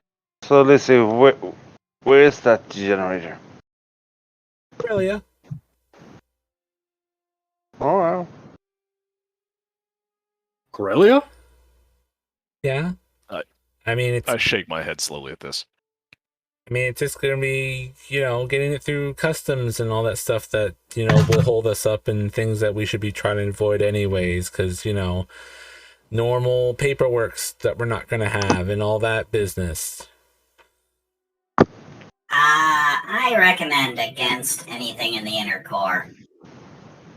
I am not welcome there. Unfortunately, I have to. Sorry. Why? What'd you do? Did you strip in in Corellia? Not that I know of. You don't understand, child. This is ill-advised, Krakowsk. I say, looking to Nard. Or not Nard, Kato. I'm inclined to agree. As much as it would benefit our little home here, the generator will have to wait. I know that we're not really into the scavenging as we usually are, but with the right parts, we could actually make some geothermal solution with the geishas up there in the mountains. We have moved mostly into smuggling operations, but we still have all of our scavenging supplies. If we come across something, I see no reason why we couldn't pick it up, provided we have the time. Keep the eye to the ground, see what we hear and what we can find, I guess. It's all weird to try to rebuild a settlement, I guess. It's a large undertaking. I wonder, would Dr. Bix know of any really damn old Clone Wars stuff to salvage in terms of that? Would there be any? Trying to think of a roll for it. You can either roll something pretty hard because your own backstory was you were isolated, so that'd be really difficult. But you can make it a roll, or that is one of the uses of destiny points, is to create a fact in the world, which this could be a situation of. What's the group think? I think I'm gonna flip, and I think I have an idea for it. Okay. Flip a destiny point and roll knowledge outer rim. You have outer rim. My thought was, what about the prison camp I was at? They didn't dismantle it. Fair enough. Where was that? Prison. That is in Ord Rentier, I think is the name I found. Oh. No. We're gonna have to look this up. I wrote it down. Ord Dinier. It is in the absolute far north of the galaxy. So it's outer rim. Yes. Okay, yeah. So like I said, destiny point, knowledge outer rim. See what you know. Let's see. Do I have I'm knowledge? gonna find it on our map. Keto. What would be the difficulty? Well, if you flip the destiny, you already know, unless you want something more out of it, that it would be a roll, because you've already flipped to instate the fact that you know somewhere. Yeah, no, I think we can go with that then. I may have a location of some old equipment that should still be functioning. When I left it, it was still working. My old prison camp would have at least a functioning generator, if not that, a backup generator, which we had never needed to use, as our mechanics were sufficient enough to keep both the generator and myself repaired. They may not be pretty, but they will function. And you think we can fit such a machine on the Remembrance, Doctor?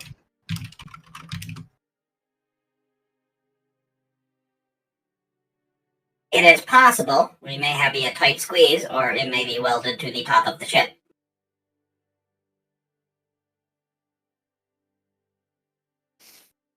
And then we get a surplus of energy, and that can start our investing in this town by selling energy, I guess.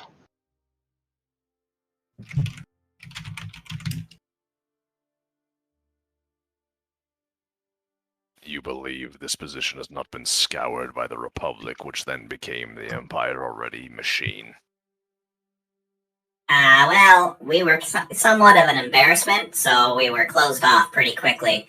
It doesn't stand to reason that the Empire at its height really wanted to even think about it to dismantle it. If anything, the concern I have is it may be fallen. If no one's been there to keep it up, it could be aged out. It could be getting damaged by the weather. Well, anything damaged can be fixed. There are also a significant amount of old weaponry that we hid in areas just in case of attack. I don't believe we told anyone about it when we left.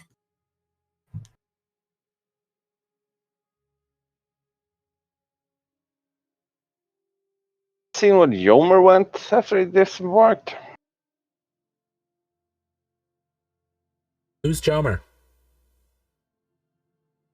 It's a Pantheran guy we picked up on our last run. A good man. No doubt he would be of exceptional use to us all. He speaks too much. Oh, It has its benefits, but I would say nothing more about that. I like the idea of going after these. Gosh, we're talking about Dr. B. I know the exact routes there. And where was it? And what planet was it on again? Ord Veneer. Sector K5. How far is that from our current location, Mr. GM? I do not know. well, I'll bring you over to the galactic map. Yay, maps. And make sure that the chat can see. It is. Oh, sorry.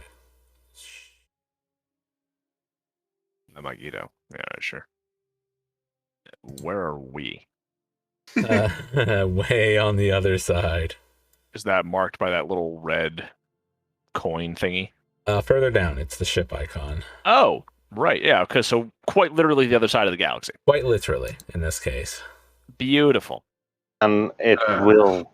The quickest way will be going through the hyperlink through the deep core. Yeah, where there's doubtlessly still a lot of Imperial holdouts. Or would take the really long way around and try the hyperlink that go around it all. Yeah. Through the hut, around the hut space, the contested territory. Also contested by military presence. Yeah, no, this seems like bad ideas all the way around. Ugh. No me gusta para nada, way.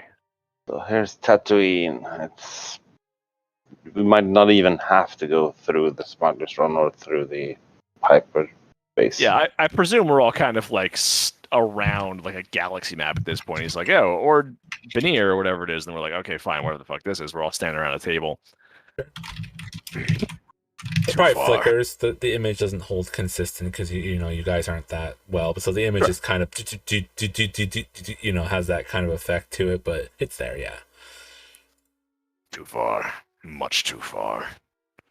Dangerous So- as well.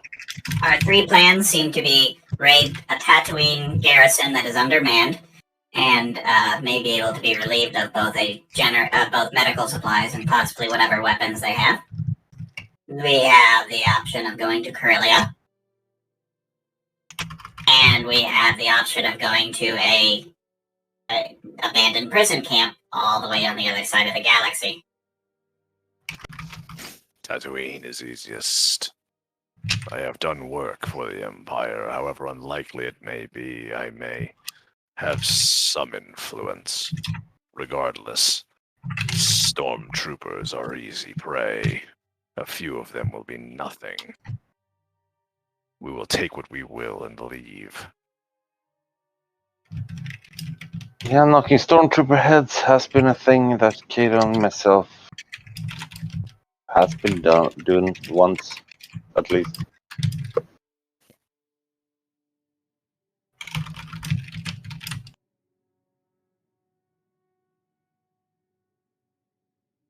And if you think you have a way to convince or talk your way through to get what we want, that's fine.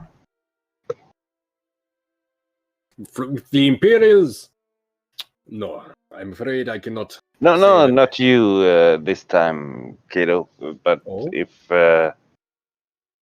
Trucka said he had worked with them before. I bow my head and, kind of like hiss. It is no guarantee. But I have hunted many heads and taken many slaves for them in the past. Perhaps a record of my name exists. This is something we could leverage. Probably not to get what we want, but the distraction, maybe. Or else we can maybe convince Big MD to actually be there for pickup of the supplies. Who would actually suspect a medical droid to just get their stuff, right?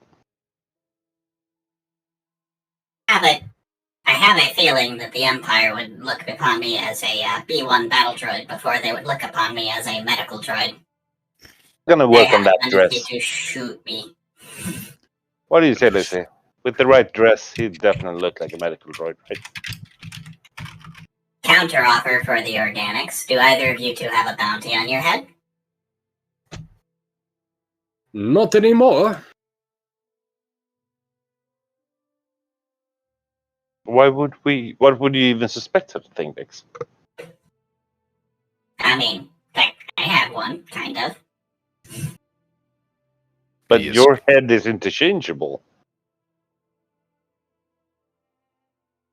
You bring up a fair point that is both equally interesting and terrifying. That's the weird thing with having a bounty on a droid. They all are modeled the same. It's kind of hard to look your point unless you get to know them as we got to know you, Bix. Oh no, there is a bounty on all B1 battle droids. Shoot on sight is the general procedure. Nod, affirming. The Empire does not look favorably upon relics of the Clone War. Confederate droids are wanted for dismantle. So I like to dismantle them before they can dismantle me.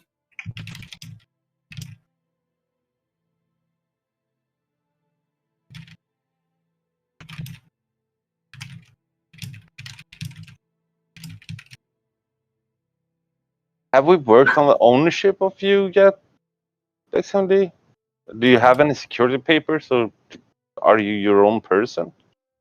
I was manumitted by the Empire upon discovery of the prison camp, and then quietly forgotten. Is there any chance we can secure you by making some documentation that you're owned by the company?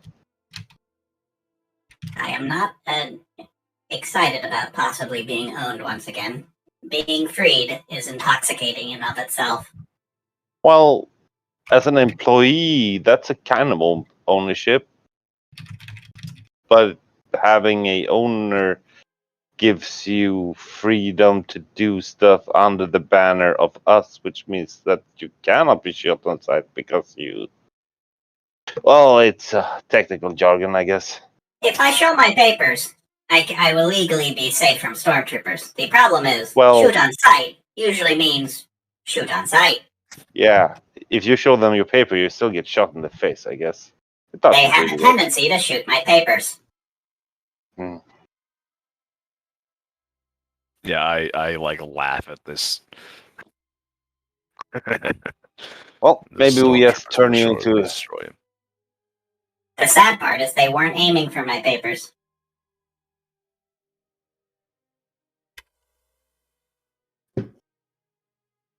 We're not making money sitting here. You are correct. We need to find a way.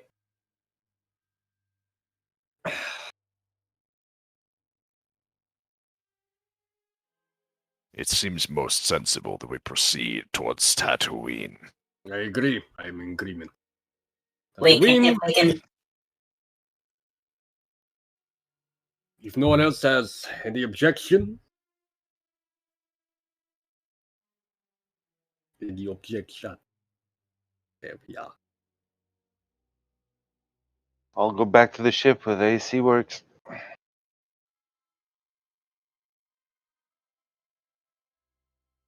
Take care of the place, Lizzie.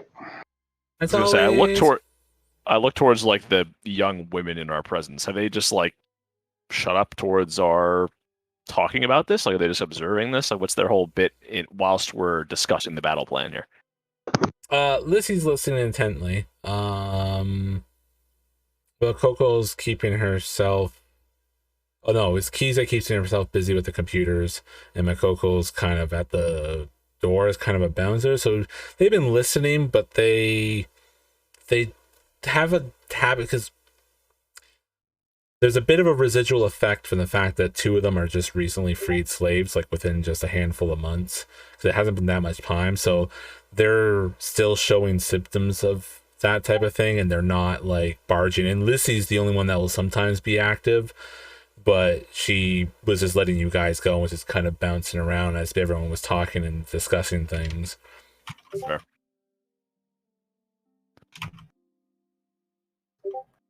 I like kind of. I mean, granted, I don't know if these people were like recently freed slaves, but like I kind of look at them like, I don't really trust you guys. But yeah, no, I'm basically just like kind of paying attention to be like, all right, what are you three about? I don't know you. I don't know what you're on about. So, all right, yeah, cool. As long as they're not like fucking staring at us. I mean, the Twi'lek is, but A, it's a child. B, it's a Twi'lek. That is disconcerting, but at the same time, not. So.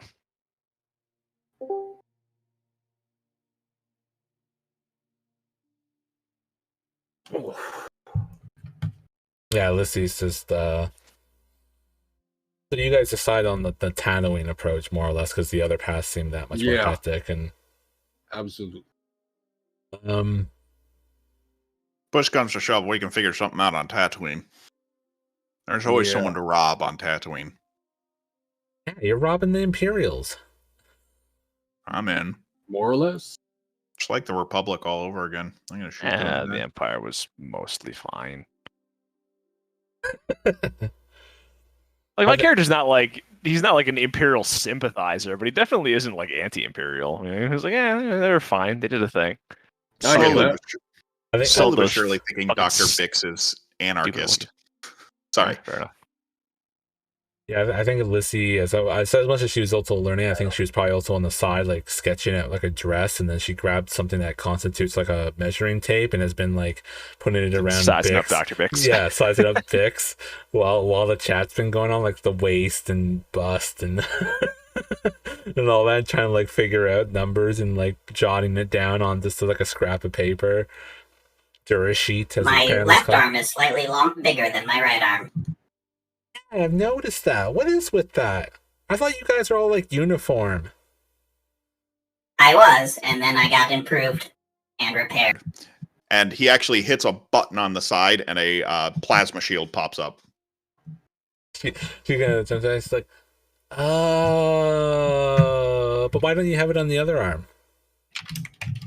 Pulls out his gun, puts it in the other hand. Yeah, but 2 shields. You can hit. Can't you hit people with the shield? Isn't that better than a gun? I can do gun from range. And a friend gave me this gun. I prefer to use it when I can. What's its name? I am not one for naming, but his name was Fuel. Yo. CT5674. Fuel. Oh, okay. You don't want to name it like Blaster McBlasterface? I prefer to keep the memories of my friend more important than the blaster itself. All right. Now, what's your favorite color? White or red? Don't ask me. I'm asking you what your favorite color is.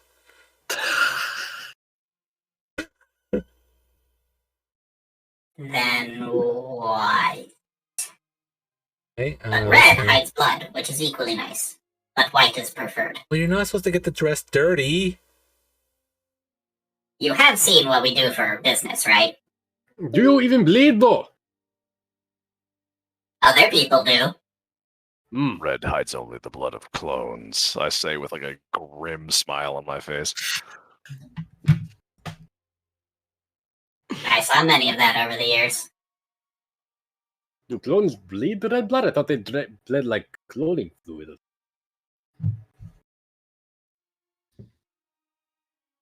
I shake I my never head. met one. Other than genetic enhancements, they are identical to humans. Ah. Well, imagine that. So what happened to the You learn first? something new every day, eh, Dad?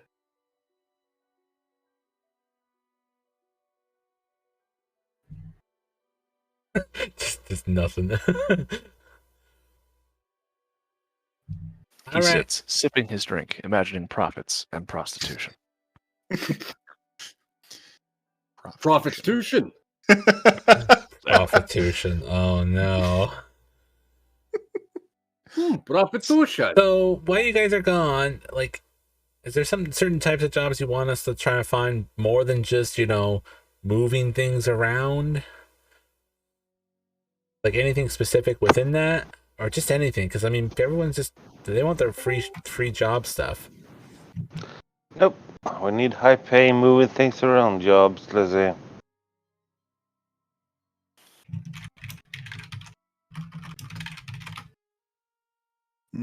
Trying to think of what other types of jobs there would be. I don't know.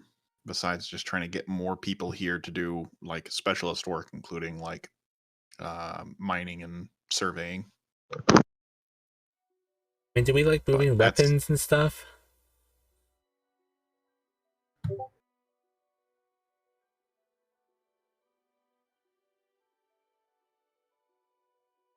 Weapons are always useful. Larger weapons would be useful.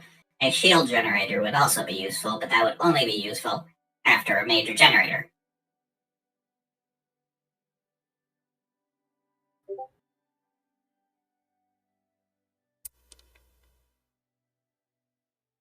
Yeah, I guess. I mean, you can't really give the people around here guns. That would make the fist fights really bad.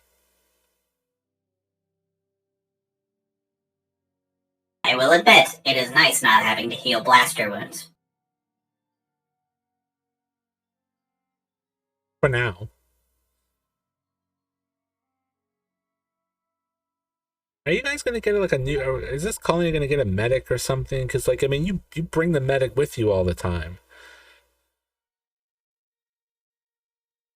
Can't you just tell people to stop getting hurt? I think that's a tall order. I don't know how really to get people to stop fighting, especially when they're just assholes to each other. Let them fight. The strong will be left.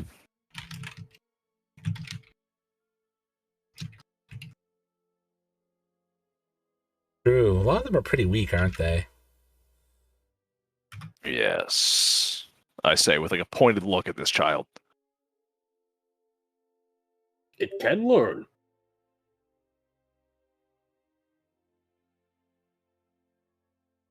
Yeah, but should the weak just be killed, or can we do something more useful with them? No place for those who cannot do for themselves out here. Too much dust and heat. Perhaps later, with more materials and supplies. But for now, survive or die.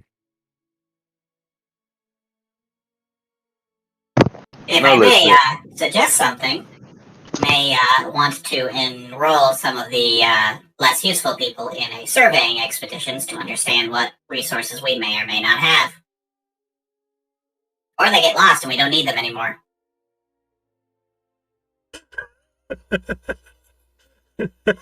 So much for not being HK.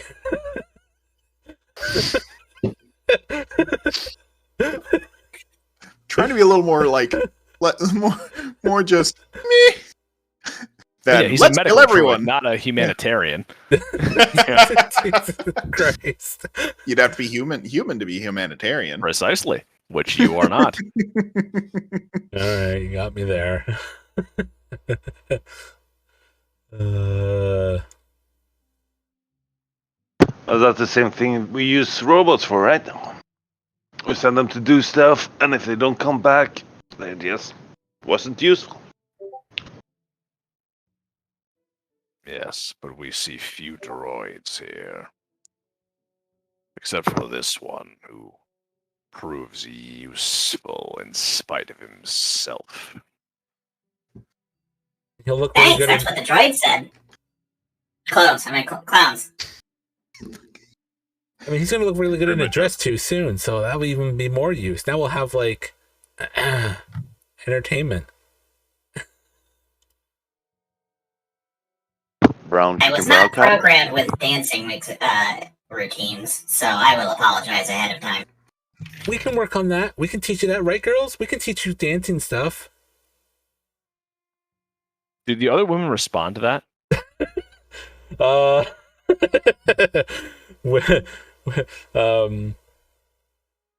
I think Makoko just face palms and Kiza just steps up and goes, Lissy, we're not trying to do that anymore. Can you leave the droid alone from that type of thing? But why? He'd be really good at it. I mean, he can do the robot really well. Well, I let's believe say that is racist. You're a droid, you don't have it. Typical. it's all about supply and demand, Lizzie. Do you really think there's a high demand for such an adventure? I mean, there's high demand for women dancing, so why not robots dancing? A dancing robot on the top of the roof could Do some attract do some people. research on it, Lizzie, Mhm. so we can figure out what we can make of it. Research.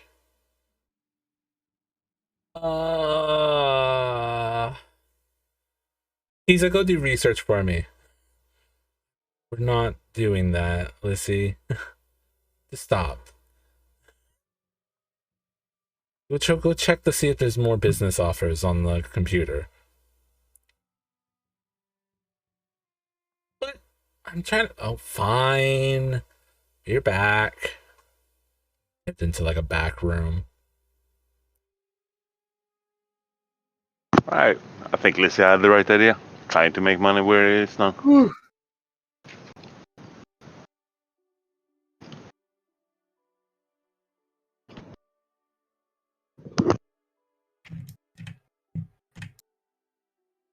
All right, so what's the next step? To Tatooine. Yeah, I mean, agree. yeah.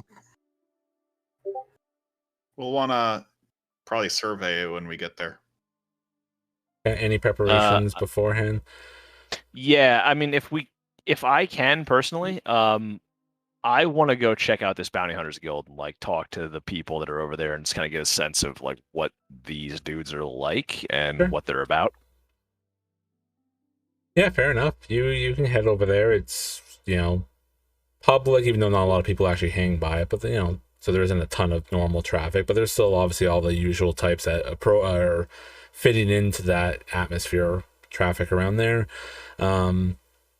It's got kind of like a hunting lodge type of feel to it. It's got like the head of trophy. Beasts, yeah, sure.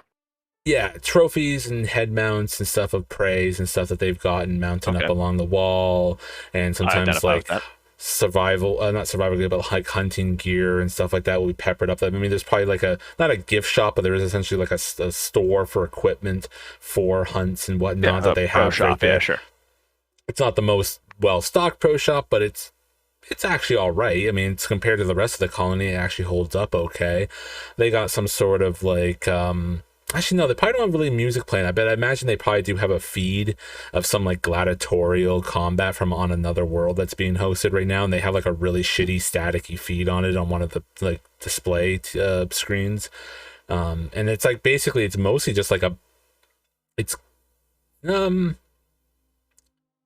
yeah, I guess it is just kind of a cantina, essentially. Like, it's got like a central island bar type thing, a bunch of tables and stools and stuff around it, and stuff where people are congregating and chatting and whatnot. And then on like one wall is just lined with notes and papers and stuff like that of possible hunts and jobs and things that people are looking for hire.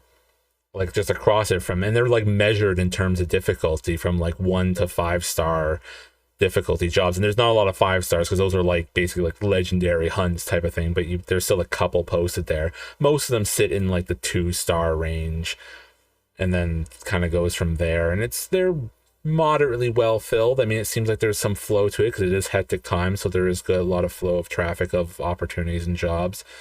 Regular chatter, a lot of alcohol and booze going around.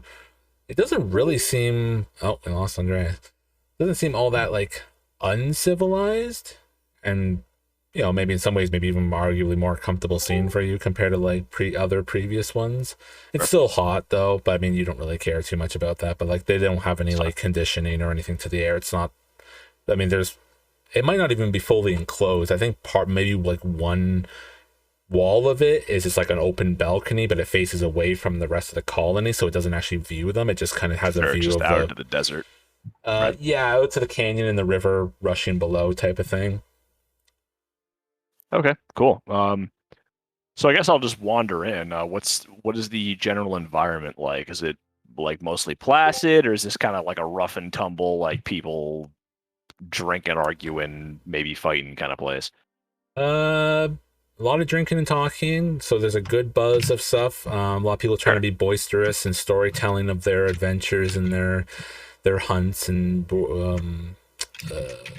yeah, I guess that pretty much sums it up. Adventures pretty much sums it up mostly. Right. Not a lot of fighting. It seems like it's kept honorable. It's like an honor amongst thieves type of thing. There is kind of like a loose code of behavior.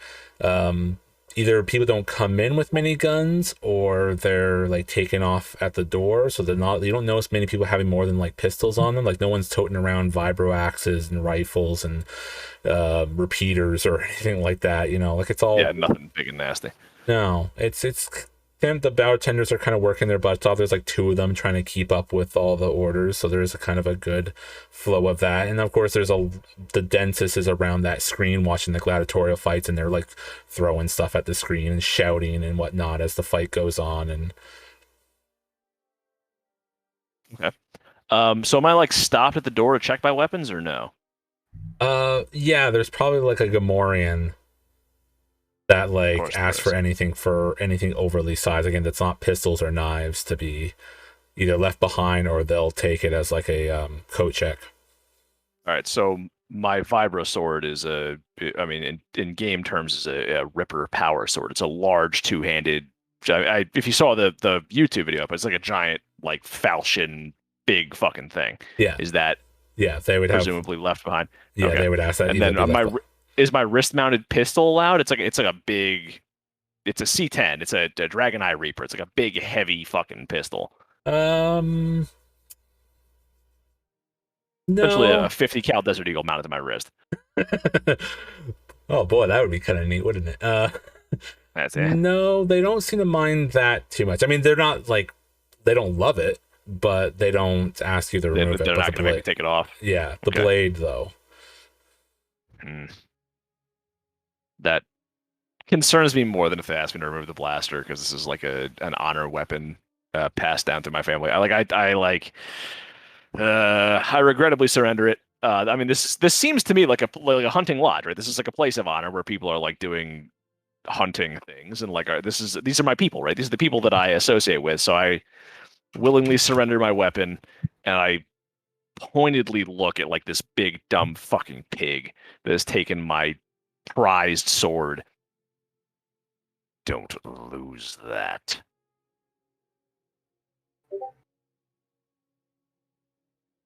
Yeah, there's a he tries to mask it with his own kind of chest puffing up type thing, but you get a good, coercive response from him, intimidation on it.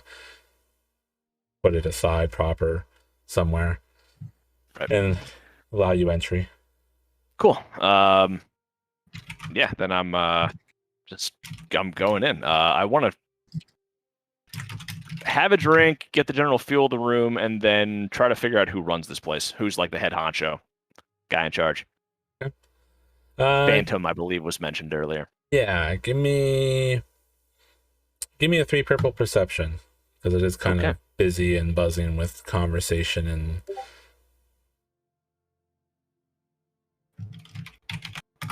Let's see, perception. So with the dice roller on D20, I can click my skill and it'll do it, or As long as you just put the difficulty in the top part and the part above the dice pool set, just put the difficulty in there and then scroll down and click onto the skill, and it'll put everything together into the roll. With the dice. Yeah, sure, I got it. It didn't carry the difficulty. So go up to the top and just so the 3 purple, make sure it's at there, click out of the box and then click the roll thing, and we'll just do the math on what the 3 purple take away from 4 successes. So it'd be 2 successes and a threat. Yep. So the person who seemed to have founded the place is Phantom. So he kind of runs it. He's not here. He doesn't seem to socialize too much and mingle with the crowds a lot. Like, he has his moments, but it's like a couple times a week he'll be around and kind of get that, like, be in the spotlight and get himself seen, but like he's not always around. Like, he's not glad handing, he's not micromanaging. So there is usually more of like an advocate or an assistant that's essentially kind of handling things around, which apparently is not one of the ones there currently, but it's one of the bartenders basically, because they kind of usually have the best sense of like atmosphere and control from their central little spots. So they're usually kind of hanging around there when they're around.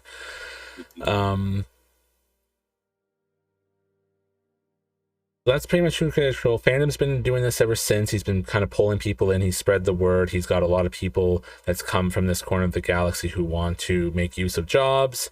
He's connected up with like a galactic bounty hunting board, which is where he ends up putting the jobs on paper and information and stuff and puts it on that physical board on the side wall. And yeah, he's been really toting about how he wants to make the colony into kind of like a real Outlaws Rest type of colony. Like, a lot of refugees in here are around and whatnot, but he just sees them as future workers. And he just wants to be, he's very like, I guess almost industrious in a way, kind of. But he really doesn't. He doesn't like the like capitalist, consumerist type of approach that Lady Zadal is going for. So it's coming to a very big clash of philosophies of economics and government and whatnot. Although both of them do want to have single leadership, so there is that similarity between the two. They basically want to be. He essentially wants to be a dictator, but wants to have the face of something else. He pretty much wants to be a dictator. Like, he doesn't really make too much short. He doesn't really cover that or anything. He's basically like, I want to be the ruler, but we're gonna, do really well because this will be a proper paradise that isn't under Hutt control like Nar Shaddaa or something like that. That's just, we're not going to be this smuggler's moon that now is kind of aligned into a huge warry mess. Like, we'll be the next generation of Nar Shaddaa kind of feel. And he's not here though, right? No, he's not out and about right now. All right. It's a lot of just everybody else. There's people planning their next missions and jobs and talking about ones they just ended and all that stuff. All right. Well, then I guess I'll approach the people working the bar. Just sort of shoulder my way in to a place where I can, flash credits to get a drink as best as I can. Yeah. Probably like a guy bartender comes up. Like, there's probably a guy and a girl, and the guy comes up and it's like, new face? Oh no, wait, Tarka. I've seen you around. Oh, yeah, what can I get for you? What's the drink tonight? This guy knows me? Probably seen you around the colony while you've been employed under Cato. Sure. Whatever is strong, warm blood. Your leader. When does he return? Oh, if he keeps to his normal routine, he should be around tomorrow. Around the glad hand and say hi to everyone, check in with things, give an update on the war, all that type of stuff. Well, what's up? When are we scheduled to leave? Like ASAP? Immediately? Kind of. It sounded like. Okay, cool. I would speak with him. Oh shit, what'd he do now? He does me no ill will. I am simply curious as to his intention. Shifts his eyes a little bit, like, tension with what? I can leave him a message, and I can get it. If you have a contact info, I can have him send the message. This place. That is all. He will be here tomorrow, yes. Yeah, should be. Haven't heard otherwise. Good. Tell him I will meet him here. All right. Sure enough. He has a drink kind of poured and puts it onto the counter. I slug it back and offer him a couple extra credits. Just to, ensure that my message is carried. Yep. He takes it for the drink and the rest gets conveniently pocketed. Good. And I remember his face, just in case, for whatever reason, this message is not delivered and I have to skin someone and eat their heart. Yeah, I think he's pretty. He's a little out of line with the rest of the guild, I guess, because he's probably like a clean-shaven, sort of well-mannered human. Like, it kind of doesn't fully make sense, but he's got that like business school, like fresh out of business school kind of preppiness about him, sort of. Like, he's got that type of feel to him, and it's like, it's a little weird to be here, but it's just like, whatever. He's serving drinks and he's a bartender. Yeah, he ended up here somehow. He's doing his thing. It's fine. He doesn't have to be a bounty hunter. I'm not concerned about the fact that he's not a bounty hunter. Yeah. But yeah, he takes that and you go about your way.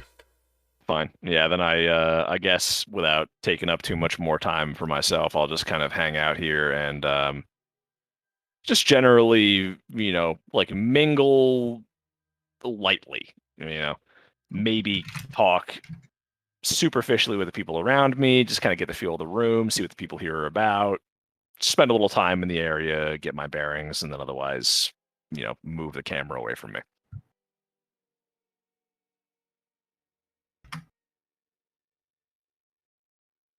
Yeah, I'd say the only thing Dr. Bix would do at the remaining time before we leave while all this is happening is, tending to the wounded with the bedside manner of a vulture. Nice. Actually, All that. I think in the bar, actually, after like probably like an hour or something, the bartender, like he was maybe like when in down moments he was like seeming kind of contemplative and looking in your direction a bunch, and he had like a couple words exchanged with the other bartender before eventually like leaving the bar and coming over to his table, and he's like, hey, mind if I sit with you for a sec, bud? Me? Oh, I eye him up and down. Does it seem like he's armed? No. All right. I nod. He's got like a data chip in his hand basically, and he sits down and he goes, you're part of that Remembrance crew, right? The Huam guys. I nod again. um, you know,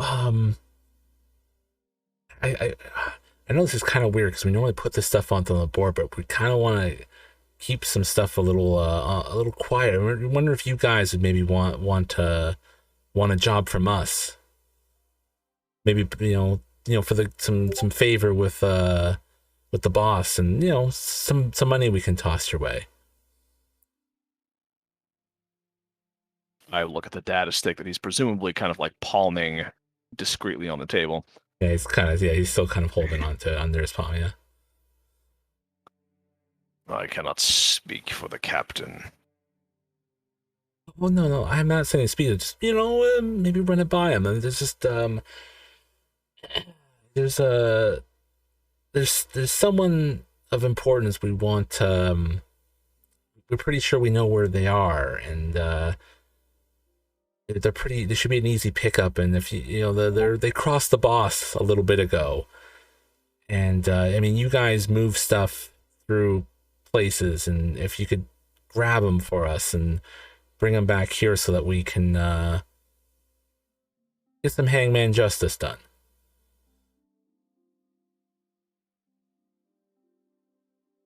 Give me the stick, and I will see what may be done.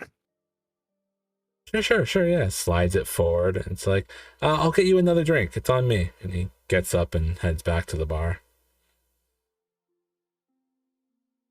I am off. This is like a young, clean human, right? Yep. Weird. I don't like it. Something about it rings suspicious to me. I didn't at first. At first, I wasn't curious, but now upon his like approach of me and like, here's like do this job. I'm like, all right, guy. Perhaps more than meets the eye. And what could go wrong? What could go wrong? All right. Yeah, I mean, I guess I'll finish my second drink quickly and leave to go discuss this with the rest of the crew. Hey. Turn to the crew eventually. Too long. And I guess the crew will be prepping, so they'll probably be back at the ship. So they're prepping for takeoff and getting about on their way and whatnot. But yeah, you get there, joining the ship. So I'll walk up the cargo ramp with the data stick in my like weird clawed hand.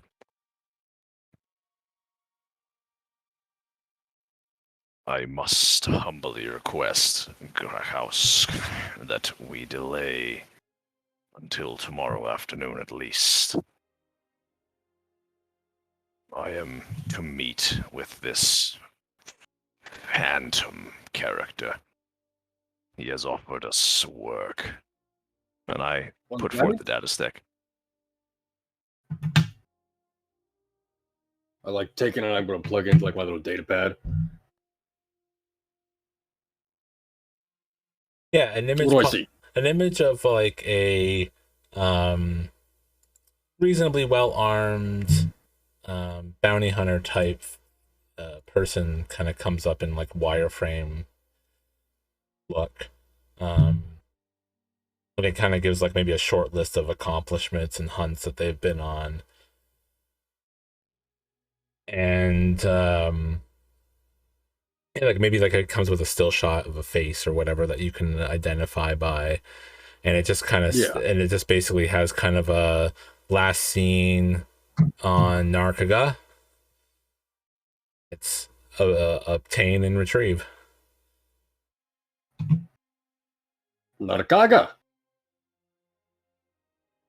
I know nothing of the contract, House. It was offered to me upon my request for a meeting with the lord of this mercenary conglomerate.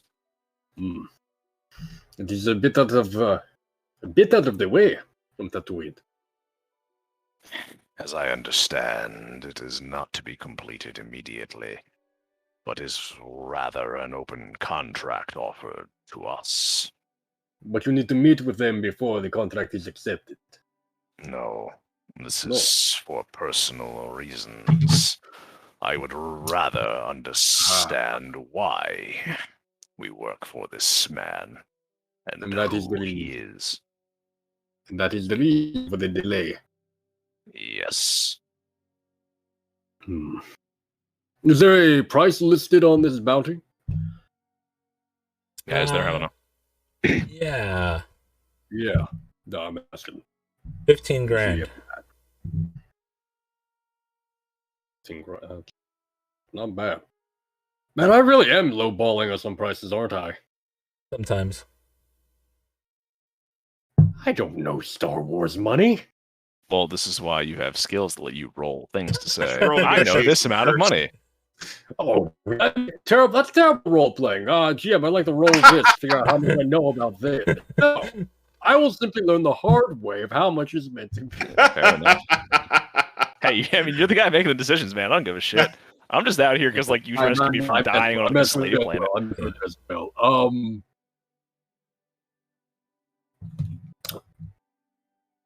This is a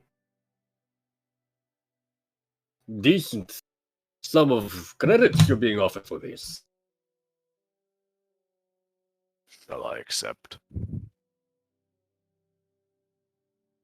I would be a bit of a moron if I didn't allow you to go after these. As you will. Gaga. Oh.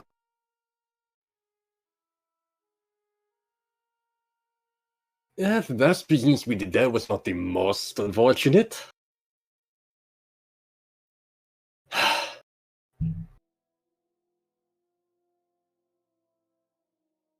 Try to work out a path of travel for us to take. Until then,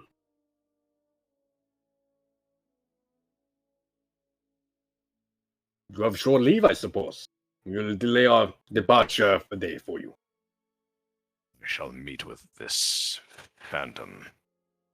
Before then, your house, I respectfully request that you have an answer for me to give him.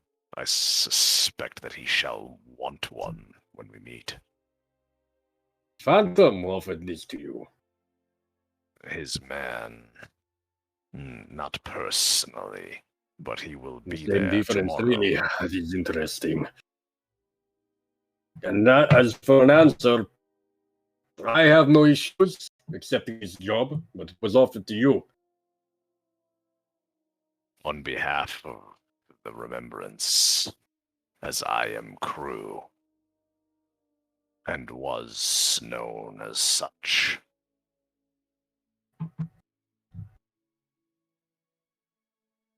As I said, I shall find a way to work Narcaga into our path of travel.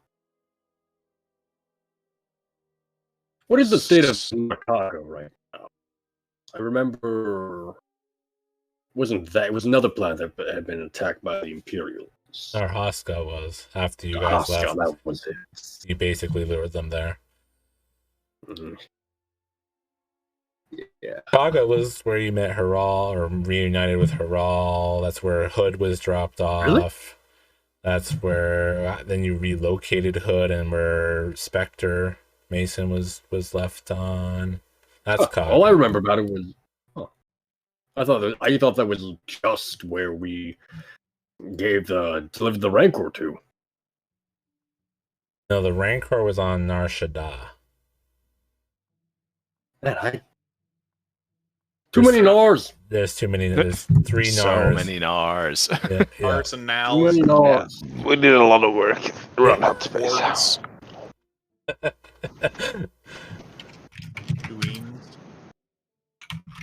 Yeah, Narcoga's been. That's also where the battle was outside that you scavenged off of the ships for the droids and stuff. Like, Where was that one? went on Narcaga was yeah, Narcoga was where we went on the Hutt capital ship and got the droids and stuff off of. Sold them to Baggett, who was also on Narcoga. good old Baggett. Yeah.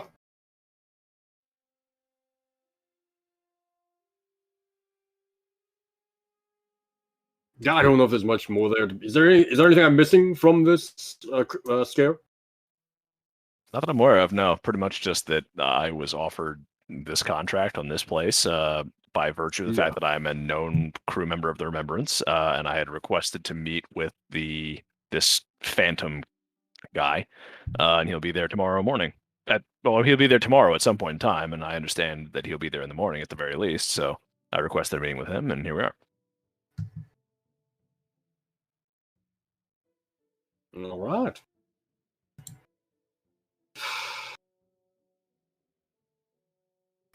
If you can, though,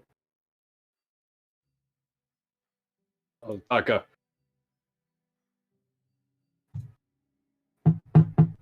if you learn anything else about Phantom when you meet him, I think it would be good information for us to know. I nod. That was my intention, Rakowsk. He is unknown to you or I. The people and place of this Hunters Guild seem reasonable and respectful enough. I am interested in meeting the man in charge, such that we may gauge further futures for this place and our endeavors therein.